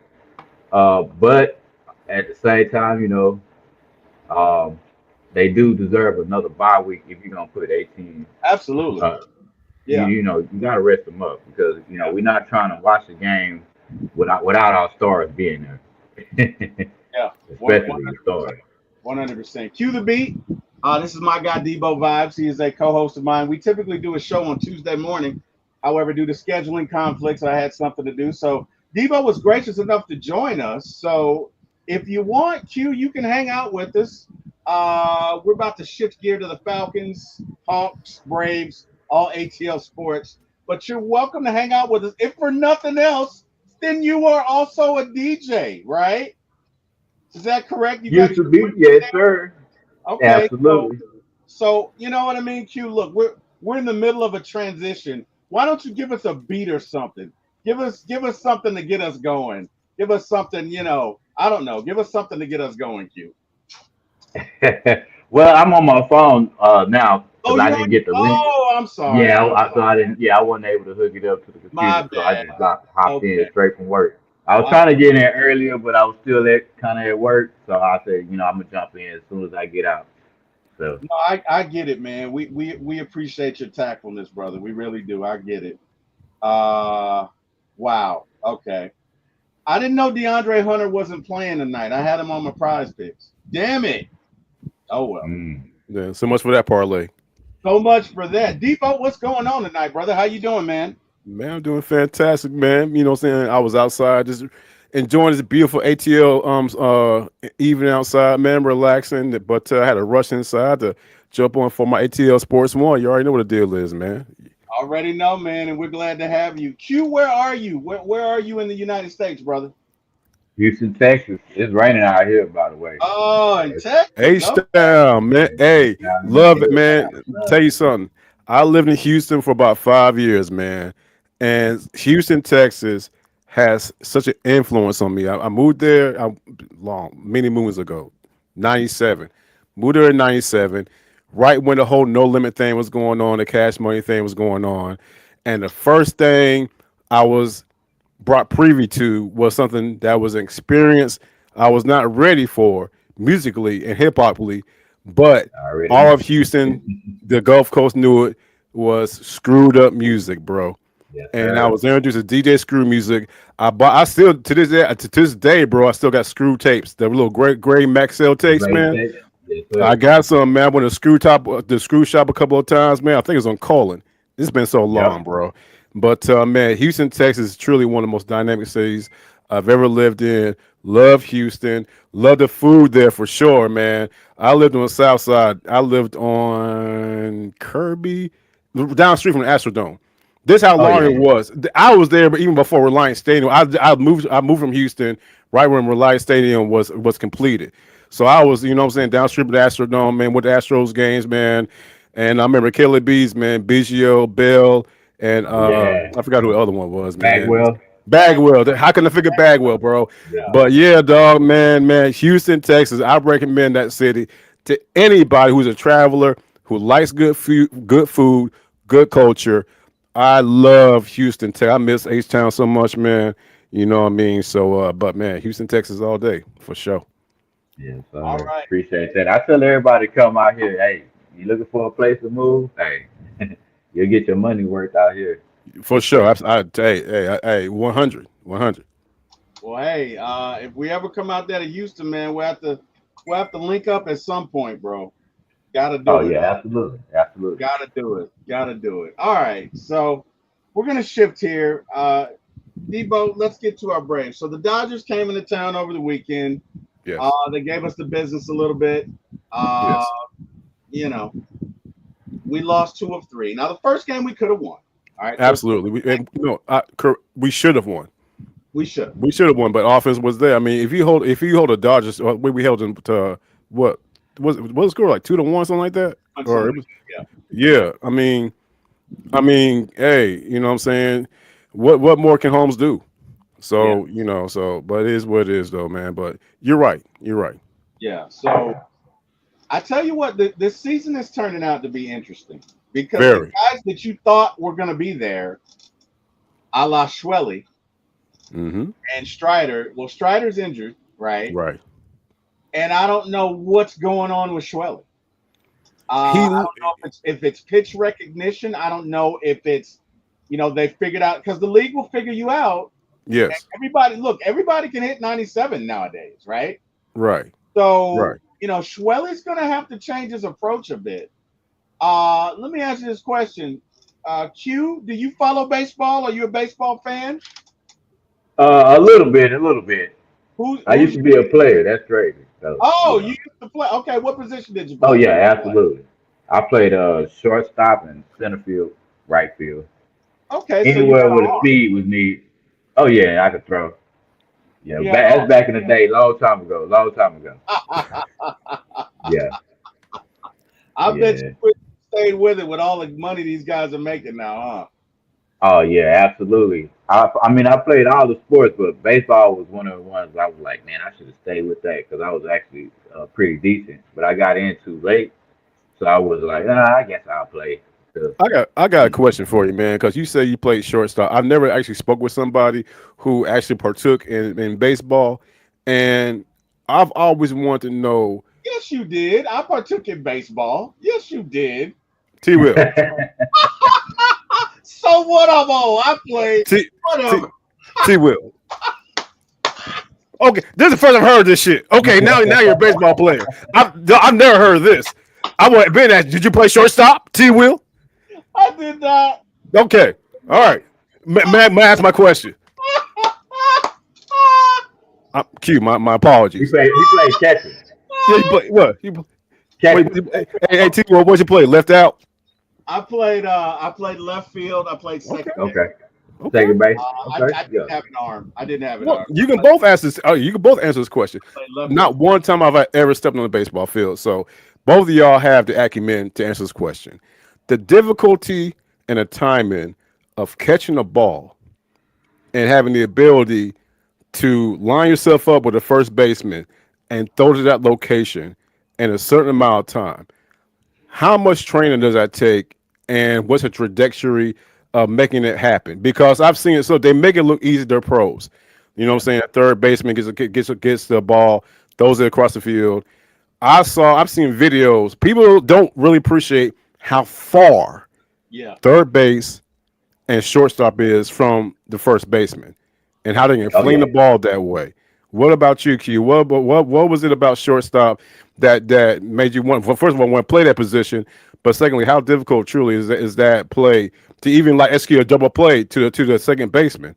Stuff like that, man. Like the nuances of the infield game have always intrigued me. So, what is it about that you really, what I'm saying, focus your attention on? Okay, so definitely you definitely want to get the ball first. Grounding to me is probably like the hardest thing to do. Feeling the ground ball that's driven at you like it's at velocity and catching it off the hop, and then coming up to level your shoulders off, square them off, and throw it. Hmm. It's pretty difficult to be able to accurately throw it every time like the pros do it. So I mean, pretty much that's why they're pros, because they 90% of the time they actually are able to make that play. But the hardest part is to try to throw the ball without hitting the actual player, as you can't hit the Right, actual runner with the right. ball. So that takes a lot of training to actually be able to make happen. One of the hardest throws I think is trying to get someone, um, especially if you're the catcher. If you're the catcher, feeling the catcher bunt and throwing it to first without hitting the runner. I always thought that was harder than actually catching the ball from short, throwing it to first, because Okay. they have to kind of get their body around the runner to keep from hitting them, from getting that interference call. But Interesting. Yeah, interesting. yeah, Okay. it's a lot to play in, especially with double plays. I think double plays are probably a little easier than what you would expect it, depending on the situation. Which double play are you gonna go in which situation? Are you gonna Right. go, 3-1 or 2-1, which one you gonna go, Meaning, are which you? will make better sense. So In that's other kind of words, his. Yeah. I'm sorry, I didn't mean to cut you Oh off. In yeah, other you good, you good, you good. what he's saying, Debo, is before a ball is hit, the second baseman and the shortstop have to figure out who's going to be where. Right. Right. Is Yeah. exactly right. Correct. Right. So let's say it's Ozzy and Nick, right? And Ozzy is shading over more towards the left side of the field, Hmm. right? Then Ozzy and Mm-hmm. Nick have to communicate. All right, if I got it to a certain extent, do I need to Mm-hmm. take it, or are you gonna be able to cover that amount of ground? They got to talk. They got to know where it's going. They got to go. They got to know Absolutely. all of this prior to the pitch being made. That's one thing. And then when Gotcha. you talk about being in a double play combo, you got to get in rhythm with each other, right? So when I played, there were certain shortstops I loved to play with them because they would put the ball at the same time, right? Because let me tell you Mm-hmm. something. Hmm. You hate an adventure. I don't want to have to go to second and be. It's up here. No, wait. It's up. No, it's. You know what I mean? Right. Same Right. same place every time, right? Same place. Get it to me because, and this is back in the day. I'm old as hell. So back in my day, guys could slide across the base and take you out. So Oh what you yeah, that would take fools out, bro. right, Absolutely. Yeah. right. So what you wanted to do then was you wanted to be able to catch the ball and come off the base simultaneously and make your throw. That's one thing. The other Absolutely. thing you talked about was throwing somebody out from the outfield. If you're doing that, the first thing you got to do is get into position. So you want to go back as quickly as you can, and you want to be ready to catch the ball like that. And then when you catch it, you want to move forward with the crow hops like that. Yeah. You get all of the velocity into the ball, and usually, you know how on a play where the first baseman will come out a little bit to line you up to give you a line to throw to the catcher. Right. Correct. Yeah. That's Exactly. what he's doing. So yeah, Exactly. uh, Yeah. yeah, that's something, man. But yeah, let's. Yeah. Chemistry definitely would have. I would say chemistry is definitely big between the Oh two yeah, players because cheating over. Also, I mean, they do run plays. You run plays on defense depending on what the pitcher calls. You know what I mean? Um, you're supposed to be kind of reading the pitch and your pitcher, and sometimes the pitcher would be like, "Hey, I'm finna send him your way." So he's trying to throw a pitch perfectly to try to send him your way to actually get the double play. I Hmm. mean, it's a lot of to go with shortstop. I think that's one of the hardest positions to play Absolutely. on. Yeah. And that's why as a shortstop is it's truly one of the most difficult positions to play. And you know what I'm saying as far as defense is concerned. So yeah, for sure. yeah, definitely. So hey, man, let's get back to these Braves. Excuse me, but Elder is pitching out of his mind. What the hell Okay. is going on?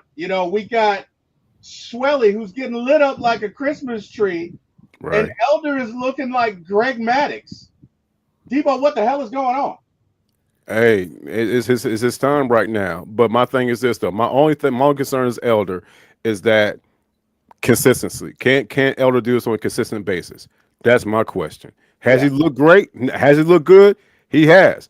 But we're talking about a small sample size of what Elder's been doing. We can't take a small sample size and just not just forget about what he's has done or has not done. But I mean, he's a table setter. He's in a rotation because right now, well, I mean, Strider is out, but he's doing yeoman like work right now, and he's doing a great job for now. For now, will it be consistent? That's to be determined right there. But while Strider is out, I'll give Elder kudos that he is filled in quite admirably. Should he be in the rotation? He's only in the rotation right now because Strider's out. Period. Period. And so we're getting a small sample size of what he's done. So I think we also got to think about this. There's really no pressure on him. He knows that he's not going to be in the rotation once Strider gets back. So he's just going out there and just giving his best stuff. There's really no pressure. But he's doing a great job though. So I agree with you from that aspect. Now Swelly, that concerns me because Swelly's in the rotation. And the past couple of starts he's had, he's looked erratic. He's looked pissed off. He's looked like he don't know. I'm not going to say he don't know what's going on, but the composed Swellenbach that we seen from last year, right, translated this year, right. it's not looking Swelly like. We can just chalk it up to a couple of bad starts, but he's starting to look erratic out there. Yeah. And you know what I'm saying, particularly when a call does go his way from the umpire, he gets all unraveled, and that's when it starts right there. But again, he's swelly. He'll get it together. Look, You know, he's got season rotation for he's got a firm command of 6 pitches, so I have nothing but confidence in him. But to your point, he has looked a little rattled, and the league will adjust, man. People don't realize this about sports, and Q, you played. People will figure you out. That's in any sport. They will figure you out, and the only way you're going to stay there is you have to evolve in this game, right? yeah, So they figure out. Look, in every 3-2 count, he throws a fastball. Maybe you got to start throwing changeups. Maybe you got to start throwing curveballs. But either way, you're going to have to figure out a pattern to counter what they're doing. And I don't know if it's a sophomore jinx, sophomore slump, whatever you want to call it, but right. that's what it is. We got to get to some house business right here. We got to do some housekeeping. Carrie says, Debo Miss Carrie, baby. What's up, Miss Carrie? in the house. Miss Carrie, what's up? Chucky says, schoolboy Q numb juice, guaranteed burn out of the parking lot. Trust me. Chucky, I don't know what the hell you just said, but okay. I have no idea where that came from. Now that's my cousin. I have no earthly idea where that came from. No idea what the hell my cousin is talking about. I have no idea. Let's see. I love Houston. My aunt used to live there in the late 90s and early thousands. Okay. Beautiful city. Love Houston, Texas. Love Houston, Texas. Chucky said you got to have an arm for sure. Speaking of arms, did you see that play last night where that guy, the left fielder, makes a play, tumbles over, hits the wall, and breaks his arm? Very concerning. You're talking about Callahan. I don't know if you saw a Q. Callahan, and he was just in the majors from that was just his fourth game in the majors. Yeah, man. I'm talking about full speed into the wall. And he like you touched on that, and thus the inside the park home run from Matt Olson. He's going for the ball right at the warning track. It stays fair. He has it in his glove for a second, but he had to run. I don't know how many yards this dude ran, but by the time he got to the ball, let's say he was at full speed, literally running a full sprint. Yeah, has the ball for a brief second, doesn't make the catch. The ball falls fair. It's a fair ball. It's a live ball. This man trajectory slammed into the wall. I watched baseball for years, for over 35 years. I've never seen a outfielder slam into a wall like that man did yesterday. Yeah, he literally exploded into the damn wall. Yeah, and his arm shattered. Like his arm shattered in three places. It was hard to watch. It was very hard to watch, bro. I mean, and the thing about he's just laying there. The ball's right next to him. Right. The ball's literally right next to his leg, but he can't do that. The man, he's down. He can't do anything. He can't do nothing. The young man's name was Callahan, the left fielder for the Cincinnati Reds, man, and that was so horrible. And thankfully, he was able to walk off the field, but they was very gingerly taking care of his arm. Why they didn't walk out there with air casts, I have no idea. Yeah, I don't. I don't get that. I mean, but he walked off, and that unfortunately that ended that man's season, maybe his career, bro. I hope it didn't end his career. I hope it didn't, but we both saw the same thing. You saw what I saw. Yeah, I'll tell you what that reminded me of. There's a picture. His name was Tony something or another, and what I'm about to tell you, Evo, it's going to shake you to the core. I'm going to forewarn you, because he did it twice, and just to think about it gives me the Sams and the Willies. But he's making a pitch. Okay. And as he's making a pitch, his arm broke. His elbow explodes. Right, I think I remember that. Yeah. Hear it on camera. His arm, literally, after he makes the pitch, his arm is dangling. I remember that. Yeah, I remember that. Yeah. Yeah, I remember that. He did that twice. Did he play for the Giants? I don't know. I know he played for the Marlins. I don't know who else he played for. Cause I remember somebody in the Giants where he threw the ball, and as they threw it, the arm just shattered. Yeah. It shattered. I can't remember his name, but that specific thing happened to him twice, where he's throwing it, and his arm. And when I tell you, It was so gruesome to watch.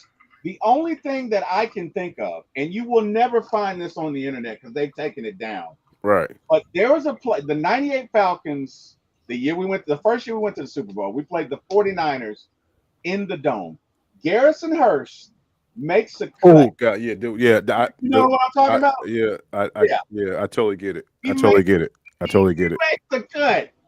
And Yeah, this is on that old turf cue. that And hard his turf, Yeah. that his hard foot turf. gets caught, and the rest of his leg snaps. And you Yeah, see his leg flip around just yeah, like a windmill. and Like it's clear. Yeah. Yeah, and it's clear. oh It's my clear. god. The whole Oh season. wow. Yeah, yeah. Oh Yeah. wow. I'm surprised he even came back from that. He Like did. to be honest with you, and he came back, but bro, He came back and had one. He came back, and I think golly, what year? 2000 or I forgot what year it was, man. But he had a 98-yard touchdown run. The first game against the Mhm. Jets. And, hey, so he came back in a major way, bro. You know what I that's mean? So we'll see. that, that But yeah, sports injuries are some of the most gruesome injuries, man. So bro, Oh yeah. that one was so bad. So that one was bad. The one with Joe Theismann was bad. And we're going way back. Who was Alex it? Smith was back. You said who? When he Alex Smith, Alex Smith Alex Smith. when he was on the Redskins. Yes. Oh I God. I haven't. The worst one I've seen. The worst one I've seen. It had to be. I think I want to say 94 or 95. It was the LA. It was the Oakland Raiders versus the Philadelphia Eagles. The Raiders were in Oakland.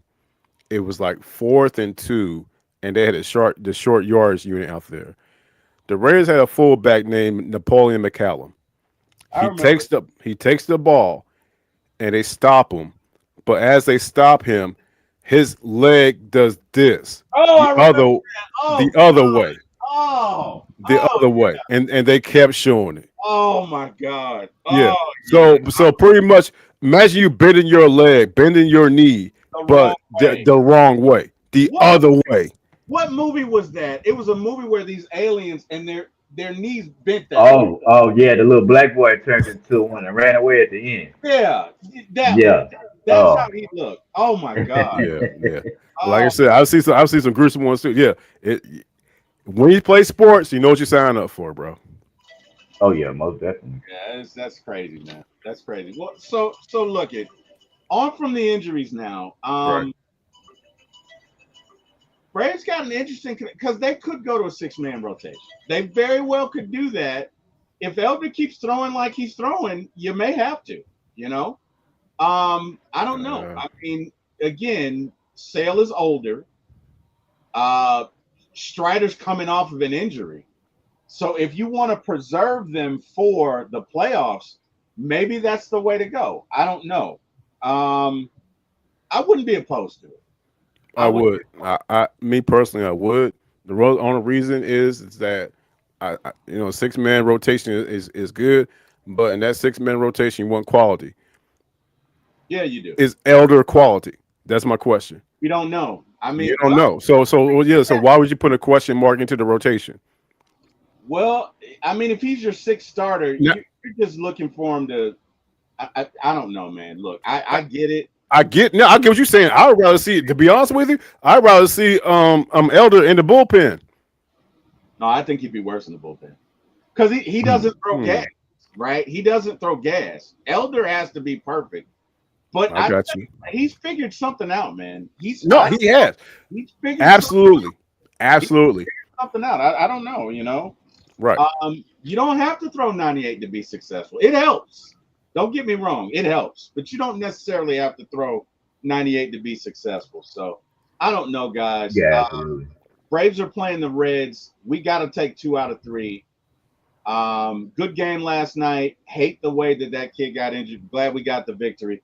I don't know what the score is tonight. Do you know the score? No, I'm looking right now. Sales mowing them down right now 0-0 at the end of 4th. Oh, Yeah, right now 0-0. all right. So we got to eke this one out. Yeah, and fortunately, there's no hit. Well, I don't think there's no hitter going on right now, but hopefully nobody jinx it. All right.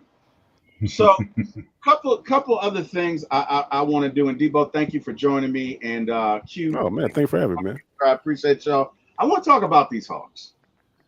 The Hawks recently fired Landry Fields, and I want to know how you guys feel about it. And let's start with you, Q. From the outside looking in, I know you're not a Hawks fan. Well, you're not a Hawks fan, are you? Who's your basketball team? The Lakers. I mean, I grew up a Lakers fan, but I'm like we were talking about earlier. I'm just not really fond of the direction. That they're going? Okay. All Yeah. right. So Landry Fields got fired a couple weeks ago. I don't know if you have an opinion on it, but give me your opinion, Q. Give me your thoughts on that. I think I mean it's an okay decision if y'all looking to rebuild. That's what it seems like it's going. It's leaning towards like a complete tear down for the Hawks and starting over. Um, I've seen a lot of frustration last game from Trey Young. Quite a few players. Yeah. It looks like it's time to restart. Like see what we can do with making trades and trying to figure out. So I guess they started from the top to the bottom. Okay. All right. Debo, your thoughts? No, I've been told you. I have no idea. We discussed. I have no idea why the hell they fired Landry Fields. I asked that question like a month ago. The man had a job on Saturday. He got fired on Monday. What the hell happened in 48 hours? No one's been to answer that question. Oh wow. They did press they and they the Orlando Magic did their thing, whatever the case may be. They had the end of season interview, and then they interview him. Someone asked him, "What do you see? Are you excited about the outlook of this team, the Atlanta Hawks?" He said, "I'm very happy. I'm very excited about it." He said, "Whatever." And 40 hours later, he's fired. So what the hell happened between 48 hours from him doing his press conference to him getting fired? No one can answer that question. No one can answer that question. I don't get it because again, you look at the moves that man made. He drafted Ricochet, all right, over Sarr. He definitely won over that one. We can all agree. Drafted Ricochet over Sarr. Without a doubt. That's one victory right there. Yep. He you know what I'm saying? He brought in, he traded DeJounte to the Pelicans. For You know what I mean? for For Daniels and That's- Nance. that's Daniels he didn't get it, but in my opinion, he was the defensive player of the year. yes. Dyson Daniels. Yes, he was. Dyson Daniels increases the point average by 10 Yes, he did. for the previous season. So that's a win. Yes. You trade away Hunter, which again, when it happened, I'm like, there's a salary dump, they're tanking. No, sir. No, they weren't. They brought in Yang and they brought in Curls Vert. Two integral pieces that fit. I just mentioned 3 moves that worked. 3 of them, bro. So how the hell does this man get fired? He's not coaching the team. I don't get it. He's not coaching the team. I don't get it. So somebody tell me how Landry Fields got. How did this man get fired? But again, the main thing I want to know is what the hell happened between Saturday and that Monday. What I don't get is Landry Fields was cleaning up decisions made by the ownership group. By the ownership, exactly. So if you're mad, By Tony Wrestler, exactly. If you're mad at the product he's cleaning up your stuff. He's cleaning up your mess. You traded for DeJounte because Trey liked them and sent them God knows how many. You did that. You traded Kevin Hurt. So. You signed Kevin Hurt. You signed John. Oh shit, what's John's last name? That we traded to Utah. John Collins. You did these bad deals. He's cleaning up your mess. Right. And then you fire him. Yeah. Yeah. The only thing that I can think of is that maybe, and I'm trying to look at it positively, maybe the Hawks are ready to make some big boy deals, and they just like Landry Phillips couldn't do that. If you want to make big boy deals and let Landry Fields do his job, who's going to make it? Kyle Korver? I don't know. Who's going to do it? Well, the guy that who'd they hire? Issa, somebody on They, who they, no, Ocha Issa yeah, some or other whatever his dude. name Yeah, we don't even know that dude's name, so we don't know that guy's name. We don't know his name, so he gonna do a better job than Landry Fields? apparently that's how they is. feel. Apparently so. I don't If that's the case, then we're gonna have a hell of a summer for the Hawks because we can have some superstars up in here. well, that's the way they have to be looking at it.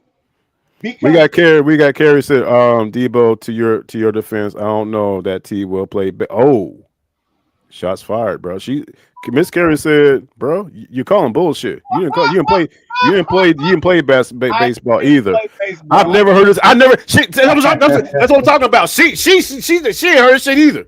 Are you I've never. T Will. are We've you been. gonna make me pull out my uniform? Yeah, yeah. Do it. Make me Do it. pull out my little Yes. league uniform? Yeah. Is that Oh, what you're gonna do? T Is Will. that We've been doing the show for almost 6 months.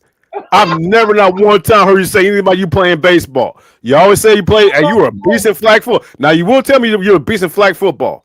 I got you. I totally get it. Totally get it. Superstar. Not one time, and that's why I like you. Okay, you played baseball before. Oh, my hat too. What the fuck? Where'd that come from? I didn't know that. He was saving it for a rainy day. Carrie said the same thing. Carrie, she said the same thing. I never heard this either.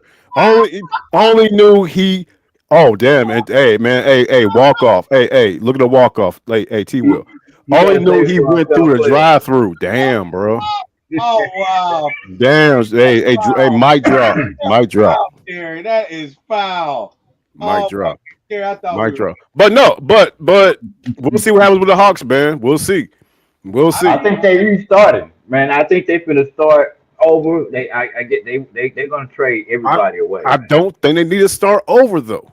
The only reason they didn't get as far as they could, I strongly believe that because Jalen Johnson got injured. Correct. We had we had Jalen Johnson, Risha Shea, Trey Young, Dyson Daniels, and Onyeka Okongwu. That's a hell of a five right there. You get Curtis LeVert off the bench, you get Yang off the bench.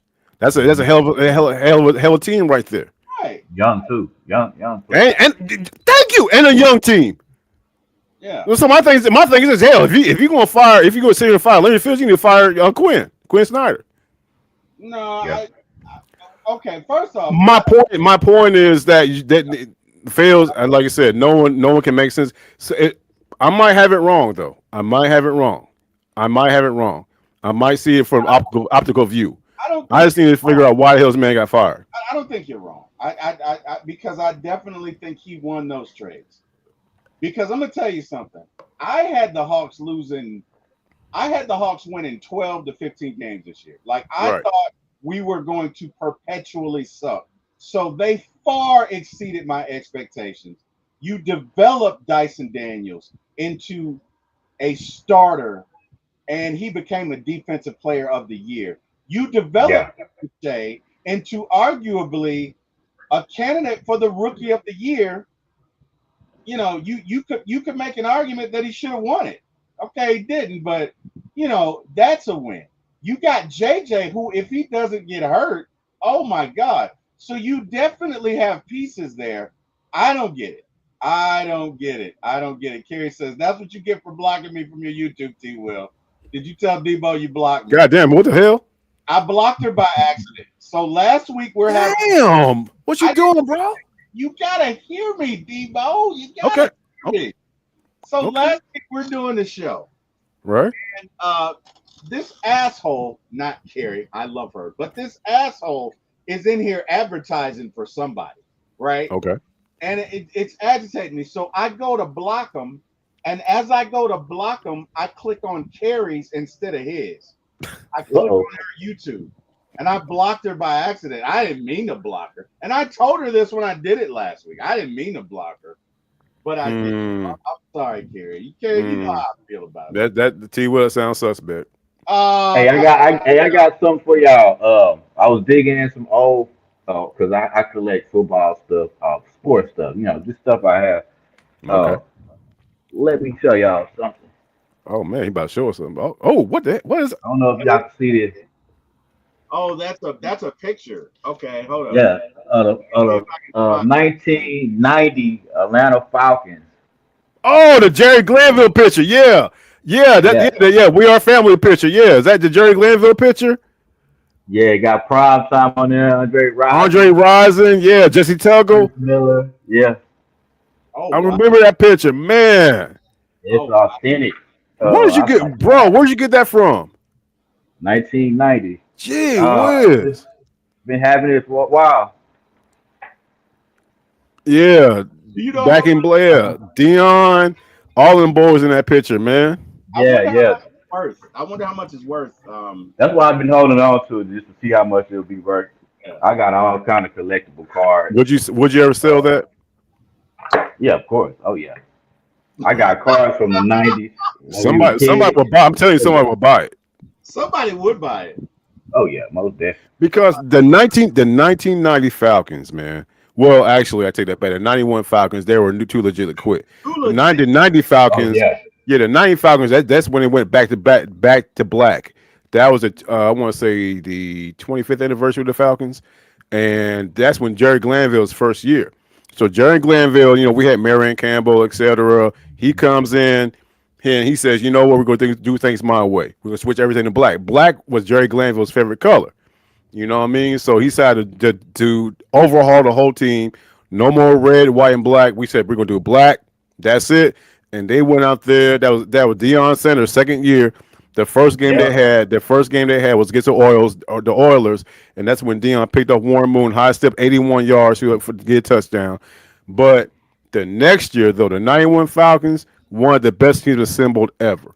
Personality wise, talent wise, overall marketing. I'm from Vegas. I was back in Vegas, and we were rocking out with the Falcons back then because of Andre Rising, Deion Yeah. Sanders prime time. You know what I'm saying? Even Jesse Brian Jordan Tuggle was with that doing his hair. thing. Tim McKyer was doing his thing. Chris Miller, Rozier. You know what I Yeah. mean? And it was something, right, man. But them 90 that right there, what you showed, I guarantee somebody will get that off your hands. You can get a pretty penny, bro. Real talk. Absolutely. I'm gonna hang on to it. Most definitely. Yeah, no doubt about it. So speaking of our Falcons, Debo, we'll close with this. We made our picks. I'm happy with our picks. Hmm. I think we drafted positions of need. I think we will institute the two pass rushers as bookends or use them on the same side, but either way, they will see significant time this year. I think we will take Xavier Watts and play him in the slot. And I do think that what's No, the we're gonna play the other dude, the other guy in the slot, man. you're Xavier right. was yeah, the guy we got from Oklahoma, Barron. I think he ain't Barron. What's his Billy name? Bowman. Billy Bowman. We'll play him. Bowman. Yeah. Yeah, he's one thing will be in the slot, but we got surefire starting strong safety in Xavier Watts, bro. But go ahead. I'm sorry. Yeah, no, you're good, man. You're good. So I think we did well. I see this team winning 11 games. Hmm. I see us definitely gaining a playoff spot.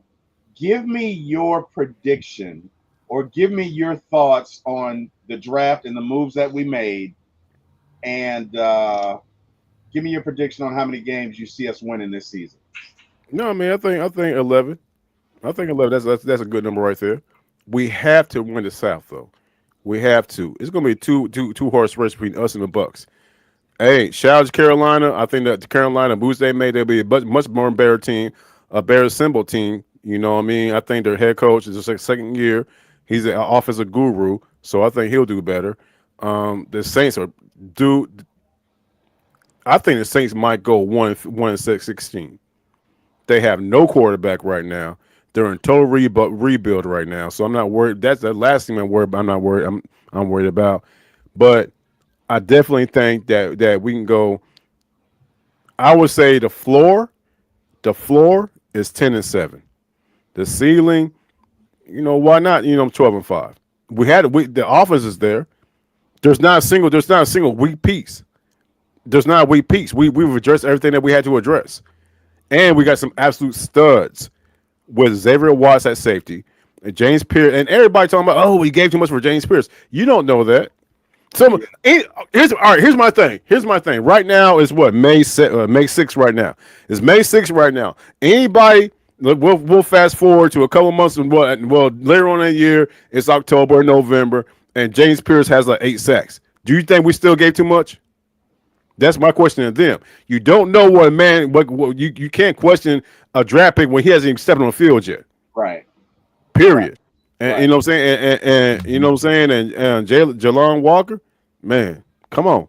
So overall, we got two. We got four starters.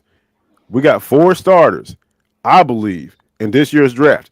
You look at this year's draft. You look at last year's draft. Last year's draft was used as hoping they can contribute. None of them contribute. None of them, except for Michael Penix. You know, what I'm saying? And we got a little bit of Rook. You know what I'm saying? Rook and roll. He did his thing. But as far as like being straight contributors on an everyday basis, basically all of them were redshirted for this year. They were all redshirted. We were the only team in the league who had a bunch of rookies who didn't contribute. You name me one other team in the NFL who didn't have no rookie contribute for that year. Name one. I can't. Michael Penix Jr. Man, eventually he got in after 3 games. Rook, again, I'm excited as hell about Rook. You know what I mean? Berlin Trice got injured, unfortunately. Jason McCullough, no. You know, we traded away. We cut Zion Logue. He didn't even make the squad. You know, Dorless, we'll see. We got a lot. We see. Dorless, we'll see. JD Bertrand, we'll see. I'm interested about Dorless because he really didn't get a shot last. So I'm really interested to see. Yeah, but same thing about T. Will, they didn't play. They literally he was not active for until week 11. Yeah, that's true. That's true. So why is that the case? Well, I've heard that Jimmy Lake just didn't like him. No, I heard two things. I heard one, he didn't know the playbook. Then when I threw that at Scott Karisic, Scott was like, he knew the playbook. Jimmy Lake just didn't like him. And since I know Scott, I'm gonna go with Scott's version. Mm-hmm. So I feel like Jimmy Lake just didn't like him. But like I say, man, I think this Falcons team is going to shock some folks this year. I really do. I think we're going to win 11 games. And contingent upon how things go, look, we might be able to make a little noise. You never know. The main thing I'm excited about is Coach Ollie. Yeah. He's the man. I think he's the key. You bring in some talent like him, and he can be more than a D-line coach. He's going to have his hand on defense as much as Jeff Albrecht is, in my opinion. Yeah. He's already in there. He's already working with young fellas. So, you know, but we got to see. We got to see. But definitely, I think the floor would be 10-7. Yeah. Yeah. I think I agree. I think we'll win 11 games. Q. Yes, sir. Your tight end. Your tight end, your beloved tight end, who is in love with Taylor Swift. He's gonna marry her. I think she's preggers. She prego right now? I think she is preggers. I'm not sure. He looked awful in the Super Bowl. He looked like he didn't want to be there. Or I'm not gonna say that. He looked like he was conflicted, right? Like I'm here, but I really don't know that I want to be here. But I kind of want to be here, but I don't know. But I'm normally good in Super Bowls, and I need to turn it on, but I can't turn it on right now. Okay. I was wondering why you didn't make a Q. You there? I think we lost Q. Oh, we did. Oh yeah, he froze up. Yeah, he froze up, bro. Yeah. He's still striking that pose. Yeah, that's when you know somebody froze up, bro. I think he froze. Yeah. So what I was gonna ask him is, like, do you think he comes back? How are you feeling about Travis? Because Travis looked at conflict with himself, right? Travis looked like. Here's Q. All right, Q, you back? Let's see if we can get you back. Q, you there? Damn, it's still not doing it. The suspense is killing me. The suspense is killing us, Q. But I mean, he's coming back. But I mean, like I said, fall time is undefeated. So we're looking at Travis Kelce, who is not going to be a Travis Kelce that we knew about. So I mean, we knew of. Kerry, T. Will, you starting rumors about Taylor Swift now? I am. I think Taylor is preggers. Let me check it out. You need to check it, bro, because you said a bold statement. You said bold statement. going back to Travis Kelce, even if he's just like 70%, 75%, and back to what you said about a little bit ago, like he looked uninterested and not performing in the Super Bowl last year. That whole offense looked uninterested. No, he did, but Travis just looked out of it, man. That whole offense did. The Eagles put it on him. Yeah, the whole offense had 32 yards in the first half. I'm not. Oh my! You see, Craig? Do you see, Craig? You pregnant, bro? Hell no. You pregnant, bro? I ain't that progressive, bro. Hey, wait a minute now. You go. Hey, bro. Hey, talk to me, man. It's all good, man. Make me cuss up in here. It's just me and you. It's just me and you talking. Now, you pregnant, bro? Hey, and now starting to make sense. And now things start to make sense, bro. Now starting to make sense. Hey, Debo, I can't make today's show, man. I ain't feeling so good, man. Things starting to make sense. Okay, hey, Debo, can we push this back? Hey, Debo, can we push this show back? I really ain't feeling so hot today this morning, man. Yeah, we'll push it. Can we go push it back to Friday, Debo? I was like, all right, cool. Oh my God. Hey, it's all good, man. I gotta say, just tell the truth, bro. I'm here. I ain't gonna judge you, bro. I ain't gonna judge you, man. It's all good. But shit started to make sense now, son. Within the past 90 seconds, dog. Shit started to make sense. Oh wow. Oh, Yo, it's storming out here, man. My apologies. Yeah, them. Let me tell y'all something. Those Houston Texans storms are storms that are relentless. Yeah, and I know we got bad storms down here. Particularly a couple days ago, we had matter of fact, there was a tornado like a half mile from me a couple days ago up in Morrow and Lake City area. But those Houston storms, because all the moisture from the Gulf, unreal. Unreal. Yeah, so no, I feel you, man. So yeah, if your internet goes out, trust me, man. Those H-Town storms ain't no joke at all, man. Golly, man. That's crazy. Miss Carey, breaking news. She's not pregnant. What the hell are you talking about, T. Will? Hey, I'm just saying the rumors, okay? I've heard rumors, okay? Okay, it's all right. Craig in here starting this mess. Let's see. Carey you got motion sickness. Oh, good, man. Hey, Just Craig. hey, Rihanna. What you got? Oh, the hot sauce, bro. There you go. Let him know. You gotta let him know. Let him know. Hang on me, Craig. Let me ask y'all a question, man, because Carey brought it up. What's up with this whole Met Gala thing? What's up with that thing, man? Man, I have no idea. Supposedly, I don't even know if we can talk about it. I can care less about it. Apparently, just to be in it or be considered, you paid $400,000. Just that whole thing. Everybody's talking about Andre 3000, the piano on his back, breaking the internet, all that other stuff. Saquon Barkley was, and it's like, okay. I'm like, okay, it's fat. I guess you gotta be associated with fashion to fully understand and appreciate it. But I think it's a rebellion against big industry fashion norms. Is what okay. I mean, I'll leave it at that. You know, Yuri's in the music business, so he would know. Yuri, what's going on? What's going on, Yuri? Yuri says everyone's pregnant these days, Carey. Now, take that. And Yuri loves his steak medium well. Let me tell you, let me tell you something. Yuri, I thought I was a foodie. Have you seen some pictures he be posting? These restaurants he be going to? Hey, let me tell you something. Yuri lives well, okay? He's living a good life, dog. Yuri is living that good life because he's living a good life. Every restaurant I see Yuri go to, I'm like, damn, I'm jealous. I'd be mad as hell. I'm just looking. 2 o'clock in the morning. Dude. Damn, he does. Yeah, Yuri is that dude, man. I'm sitting there doing food review. I'm doing food review on chicken wings, and he's sitting there showing like a ribeye steak, medium rare with couscous and asparagus.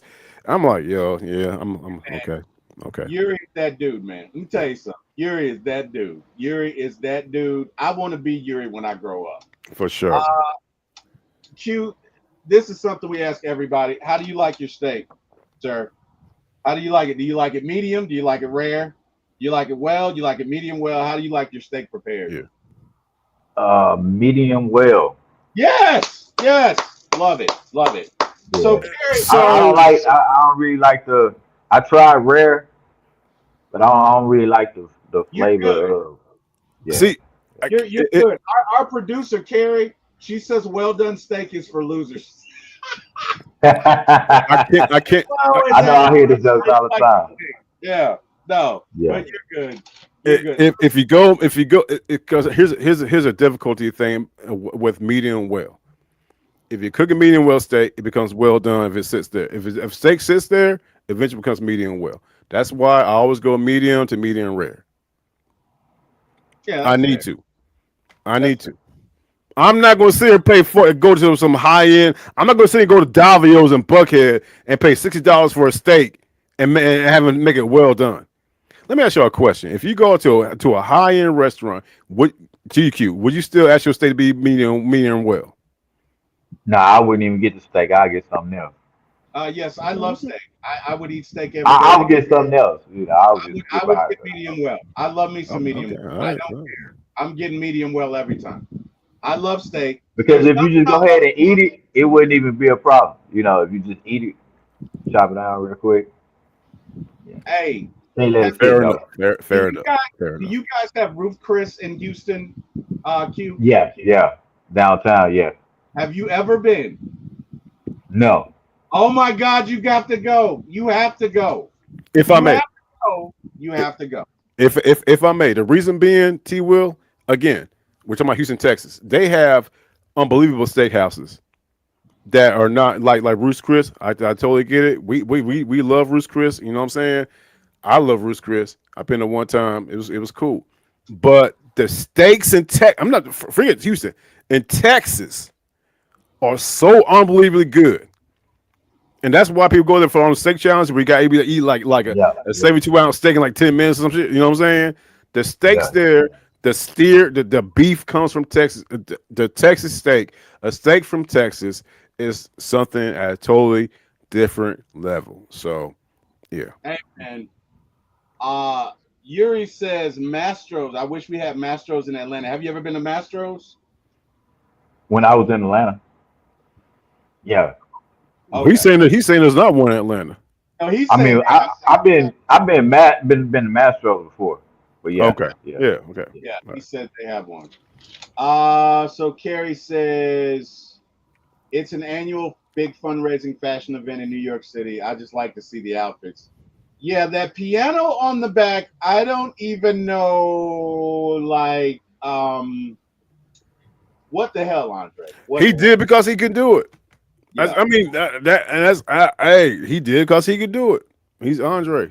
I just got one He's question. three stacks. He did it. So you know. There's no way he could have gotten in the car and drove with that. So somebody had to attach that on his way in, right? Like, there's I no way I'm yeah. getting in my SUV with this big ass piano on my back. So True I, that. True, yeah. The only thing I think of, he got a car. He stood there. Another, you know what I'm saying, sprinter truck comes behind, brings the piano back, straps it on him, and proceeds. I mean, that's the only Which, way. That's the only way I could think of, man. I'm like you, T. Well, I can't see him just sitting drive with the damn piano. Yeah, it's not. You know what I'm saying? But hey, but yeah, I saw pictures of it. It's very interesting. You know, and hey, it's I'm not a fashion guru by no means, but a lot of outfits I saw were very interesting, and this is part of their culture. So hey. I tell you what, I can't see. Um, I can't see my wife going anywhere with me with the piano on my back. I You really gotta give it a shot, bro. You give it a shot, see what happens. I can't see that. No, I can't see us remaining married, Debo. Oh wow, yeah, we don't want that. Okay, Yeah, yeah, well, yeah. let me ask you guys. It's question. Let me ask you guys. If you're going somewhere, right, with your significant other, and you love this girl, okay, but before y'all walk in, she's like, "Hold up one second, baby." Okay. She puts this big ass harp Mm. on her back. Are you What is like going? our first date, or what is it? Just or You're married. you're married? Okay. Are you going in with her, or are you sitting this one out? Let me tell you And I'm something, gonna bro. start with you, Debo. gonna tell you something. I know what you gonna say, but I'm gonna wait. No, I'm gonna tell you something. If we see her driving, she must have nigga we married, we boot up, whatever, and we get out, we about to hit up, you know what I'm saying, Fogo de Show in Buckhead or Davio's in Buckhead, a good restaurant, and she slaps a harp on her back like that. Big ass heart. A big ass harp. I'll proceed. But I'm be like, okay, later tonight, you better do. We gonna do some freaky ass things with that damn harp that you just put on. Because if we walk in this damn restaurant with this damn harp on, we gonna do some crazy things later on. But again, if that's what you want, she's my boo. I'll totally support it. I'll be surprised as hell. I'll totally support it. Oh my God! All right. Q, same question. Are you walking in? Are you? I'm gonna get a big ass hat to match. Damn! Wow. Yeah. But you're not going to know though. You mind your own business. You know what I'm saying? Y'all pull up. Yeah. You don't have a hand on standby. You wouldn't even know she did it. You're right. You just walk out. Y'all like, yeah, let's go, baby. All of a sudden you turn around like, what the fuck? And she straps on the big ass hard. Bro. First I'm gonna have to go ahead and take one for the team, man. You gotta take one for the team. That's what I'm saying, though. Yeah. If that's what, hey, what they say, happy wife, happy life. That's what they say, man. I'm gonna tell you something. Have y'all ever seen Pulp Fiction? Yes, oh, yeah. Absolutely. You know the scene where he accidentally blows the guy's head off? Yeah, in the back seat, yeah, for no reason. Yeah. Like, this is some unforgivable, repugnant shit.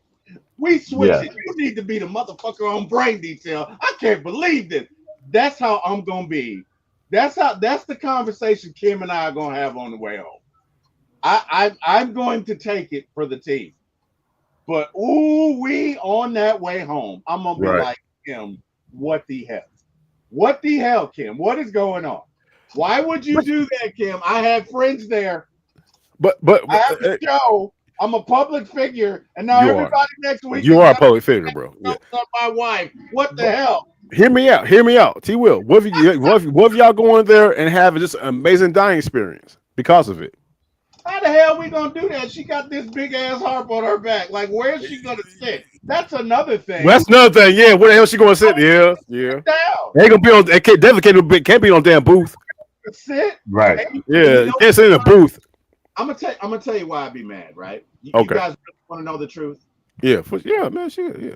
Because halfway into it, I'm gonna be the idiot with the harp on my back because she's gonna get tired and be like, "Honey, can you take this?" And I'm gonna be like, "Oh, I know you did not. Right. I know you do not have me in here with this big ass harp on." Then you gotta take care of it, bro. The internet is. This will be on everybody's site. Yep, and then here come the cameras. Yep. And it would be crazy if somebody started playing it while it was on our head. Oh my God! And they did exactly. Right. Like that. Right. But you might. It could turn out to be a internet sensation. You never know, bro. You gotta be open-minded, bro. Gotta be open-minded. Craig is so stupid. So Craig. I saw Big Low at the Met Gala in his pimp suit. Damn, Big Low made to the gala. God damn, bro. Then he says, dressing like that is how you get pregnant in the first place. Boy, I tell you, that damn Craig ain't right, man. That damn Craig, he could get a check. That boy ain't right. Craig is hilarious, man. Craig and Mike make me laugh. Craig and Mike. Shout out to Mike, man. Shout out to homie Mike, man. They make me laugh, man. They really do. Wow. All right, guys. Well, hey, this has been fun. Q, thank you so much for joining us. We appreciate this. We really enjoyed it. I can't ask my 1990s topic. You saw what? I can't ask my 1990s topic. Yes, you can. Oh, we can say on Friday, bro. It's all good, man. We got time tonight. No. Yeah, that's what I'm putting out there. We got time tonight. Your boy I ain't got to jump up and I gotta go. No, ain't nothing tonight, bro. Hey, put your topic out there, brother. What you got? You got it. It's easy. It's real easy, man. 1990s. It could be rap. It could be hip hop. It could be R&B. It could be whatever. Tell me your top 3, or it could be top 5, whichever memorable it is. Hooks of a song. Ooh. Where the hook made the song. Where that hook came on, everybody lost their mind. Everybody like, F the song, this damn hook off the chain. Okay, so I'm kind of weird. So I don't know what it's gonna be for you. No. For me,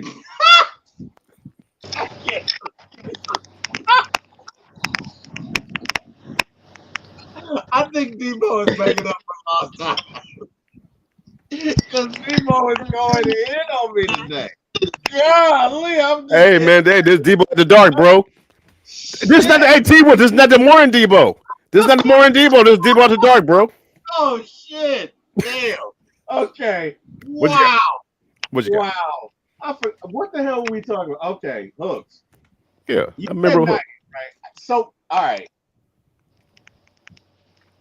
Gin and juice for me is one. Okay.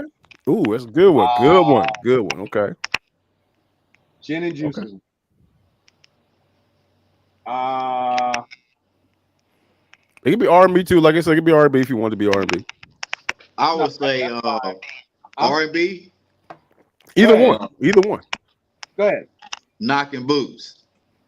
That was Okay. one of mine, bro. That's one of my mines. Mhm. That's a good one. There's a song by Luke Skywalker. Don't stop, get it, don't stop, get it. I wanna rock, I wanna rock, I Oh, wanna yeah. rock that one. I Okay. met my wife at a club on that song. So that's one of my favorites. And then the one that's in my head, even though I think it was released in 2002, Mhm. What's Love by Fat Joe. I love that hook. Oh my God, I love that hook. I don't even know why. So Gin and juice. yeah, those are my three. Those are my three. So you got Gin and Juice, like me. Yeah. You got Knocking the Boots. That's two. Okay. Who else? I already know one of mine. My top one, just a hook alone. The hook by itself is Daisy Dukes by Deuce. Oh, look at that girl with them Daisy Dukes. Come on, baby, kick them daisies. Yeah, that's mine right there. That's one of them right there. Wait a minute. What about Whoop? There it is. Whoop. That's a There good. it is. Oh, Yeah. Big Papa by B.I.G. Good. I love them when they call me big. Yeah. Big Papa. Yeah. Another one, another hook to the R&B side. Definitely Bump and Grind by R. Kelly, the original. I don't see nothing. That verse, that hook has been redone. Rappers have put it into raps. Yeah. You know what I mean? So yeah, that's I one right like there. the remix because Oh, I love the remix. Yeah, I love the remix. Period. I love the remix better than the original because it's a faster. I love that remix. Okay. I love that remix. Let's switch topics for a sec. Give me a song where the remix was better in your opinion than the original. No, we talked about it last week. SWV, the Right Here remix, Right Here Human Nature remix. My brother's giving me shit. No KRS-One. Yeah, bro. Hey, good point. Hey, let's stop right quick. T. Will, you might give us your top 5 artists of all time. Yeah, yeah. T. Will, can't KRS-One better than Biggie, right? Ain't that what you said? Hey, I didn't say it was better. I said KRS-One was on. You did a top. I want everybody in the chat. Hear what I'm saying? We did a top 5 lyricists. It was me, you, I think Chris Tipmore. We did our top 5 lyricists of all time. Yeah. You totally left Biggie out. It was an oversight. And no, was it? Because we told you what we dude, don't do that. Because we brought up, like, you let Biggie out. You was like, it's my list, and I think KRS-One is better than Biggie.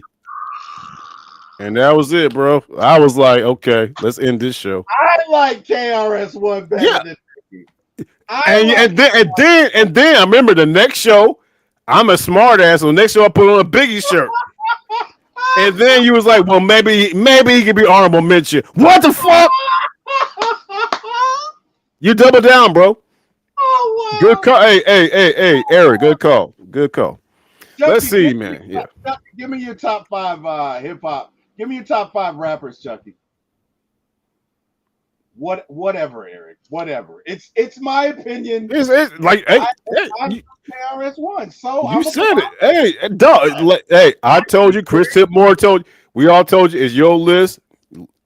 we can't say nothing about it. So it is God what it damn is. it, you absolutely right. Because I love me some KRS-One, and I think that he is a philosopher. All right, so No, I got you. I got you.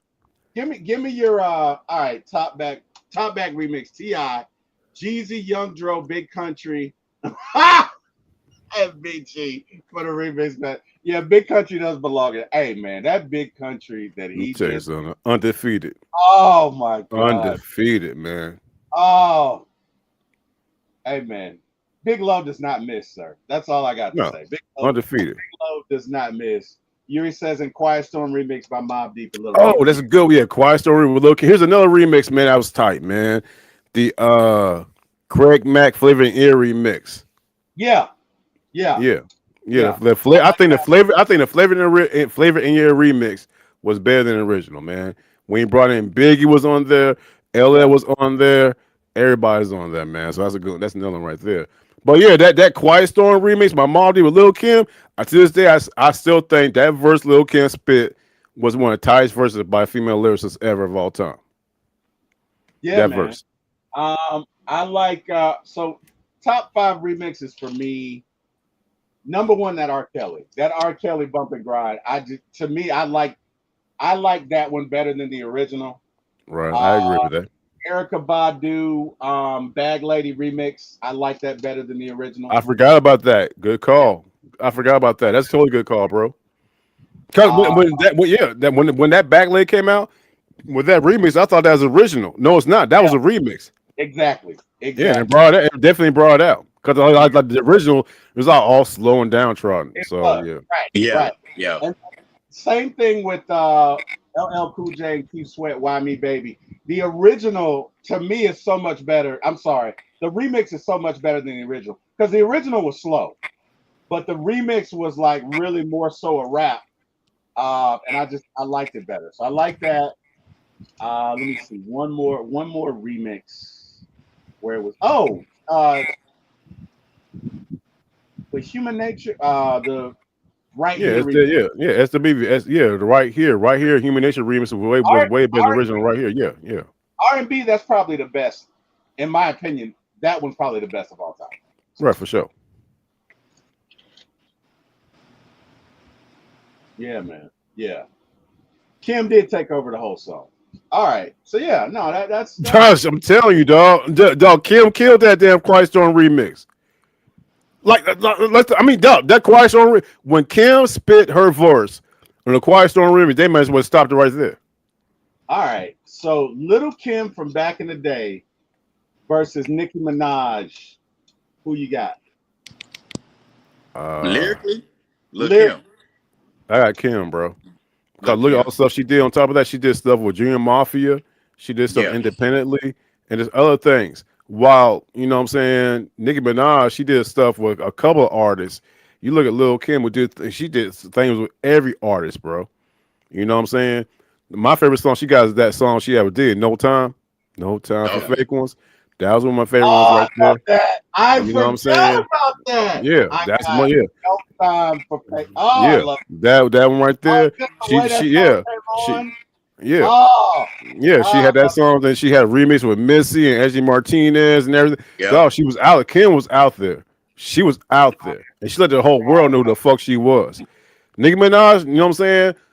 Hey, you know what I'm saying? Shout out to Nicki Minaj, man. But as far as being an influence and out there in the hip hop culture and making a strong point and strong moves, no doubt, Lil Kim, all day, all I day. forgot about that, bro. I really did. I love that song. I Lil absolutely Kim with you know what I'm saying when she the money, power, respect. Come on. Yeah. Keep alive, money, power, respect. Yeah, yeah. Hey, you know what though?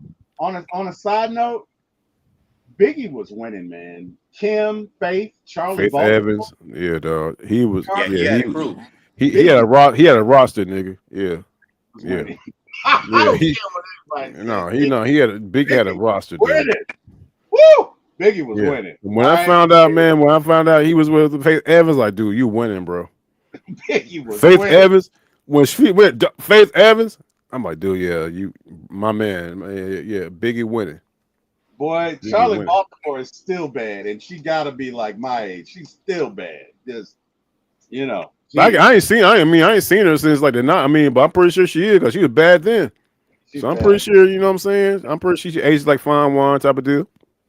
Mhm. Yeah. Carrie's like T Will is on that Mountain Dew. No, I'm not, Carrie. Oh Stop it. damn, man. Carrie called Oh, you out, bro. Damn. Carrie just taking shots at me tonight. Whatever, Carrie. Whatever. No, Biggie was winning. If there was a category for I gotta give it to Biggie, man. I can't think of another one that is that well publicized. Like that's I gotta give it to Biggie. Yeah. Biggie truly is the player president. He's Yeah. not only client, he's the player president. He Yeah. really There is. is. Yeah. He was I mean, I can't, you know what I mean? I can't Totally think of agree. Yeah, he had a team for sure. a roster. Yeah. He's got a roster. He definitely has a team. Well, all right, guys, this has been fun. Can you tell these folks where they can find you? Hit us up, Sports Time Zone.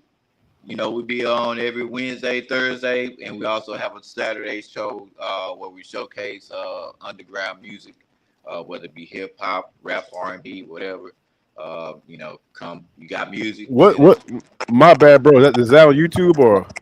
Yeah, so we on YouTube. We also on Facebook. And it's called what? Cause somebody put in the chat. Cause there's a little verbiage in my ear. I'm sorry, man. Sports Time Zone. Sports Time Zone. Yeah, Terry podcast. said Okay. hers, Sports Time I got Zone. 5 on it. Terry said hers is I got 5 on it. Oh, that's a good one. I got 5 on the Oh yeah. remix. Good one. Oh I yeah. forgot about that Yeah. one. Man, Drew Down, Richie Rich, E40. Oh my God, I forgot about that one. That's a hell of a remix right there. Yeah. Man. Oh yeah. Okay. My bad, Q. But yeah, you can reach us at sports time _zone on Instagram. Okay. All right. Debo Vibes, tell these folks where they can find you.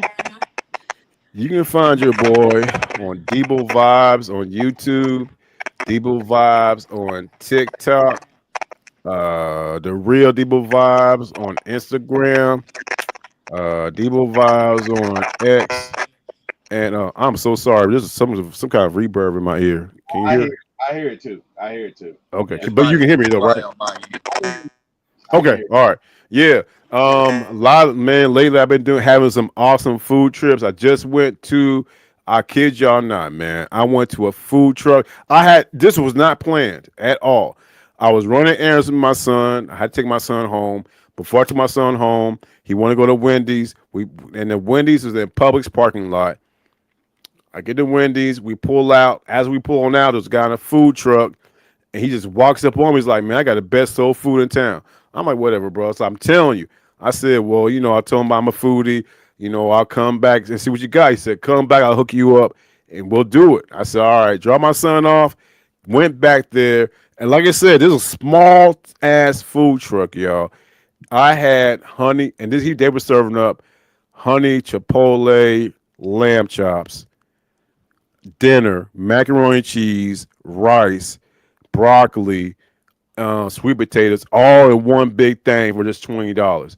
That plate should have been $50. How good it tasted.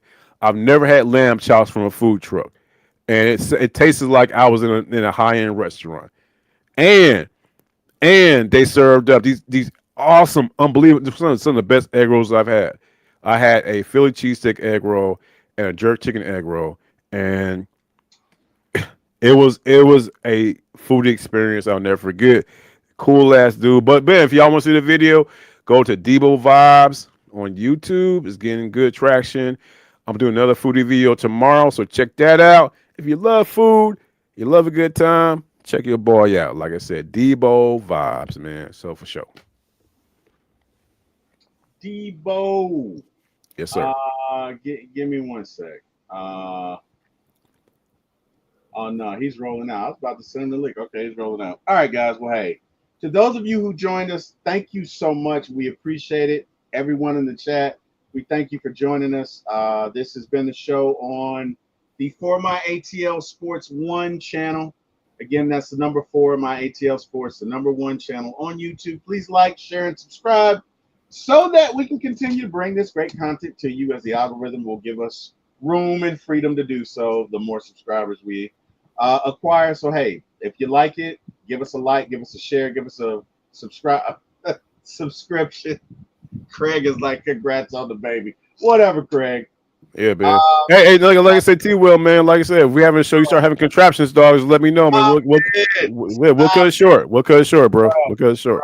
Bro, I ain't on that. Stop it. Anyway, whatever, guys. Thank you for joining us. We appreciate it. Thank you, God, Absolutely. for waking me up this morning and giving me this opportunity to do this show. I thank you so much. And hey, I want to thank Mr. Jack Spade, Mr. Eric Parker, Mr. Q the Beat, Mr. Debo Vibes for joining me. I appreciate that. Thank you to Miss Carrie for everything that you do. And hey, man, you guys have a great one. Debo looks like myself and John will be on the show tomorrow morning. Okay. I like nighttime Debo, so maybe we should do more shows at night, man. Nighttime, man. Lively, like that dude. Yeah, that dude gets after it. I get down like that, man. I get down like the nighttime Debo has no governor, goddamn. Appreciate y'all for having me, man. All right, Q. We'll see you, man. Hey, everybody in the chat, rise up. Thanks, everyone. Goodbye. Yes, sir. Peace.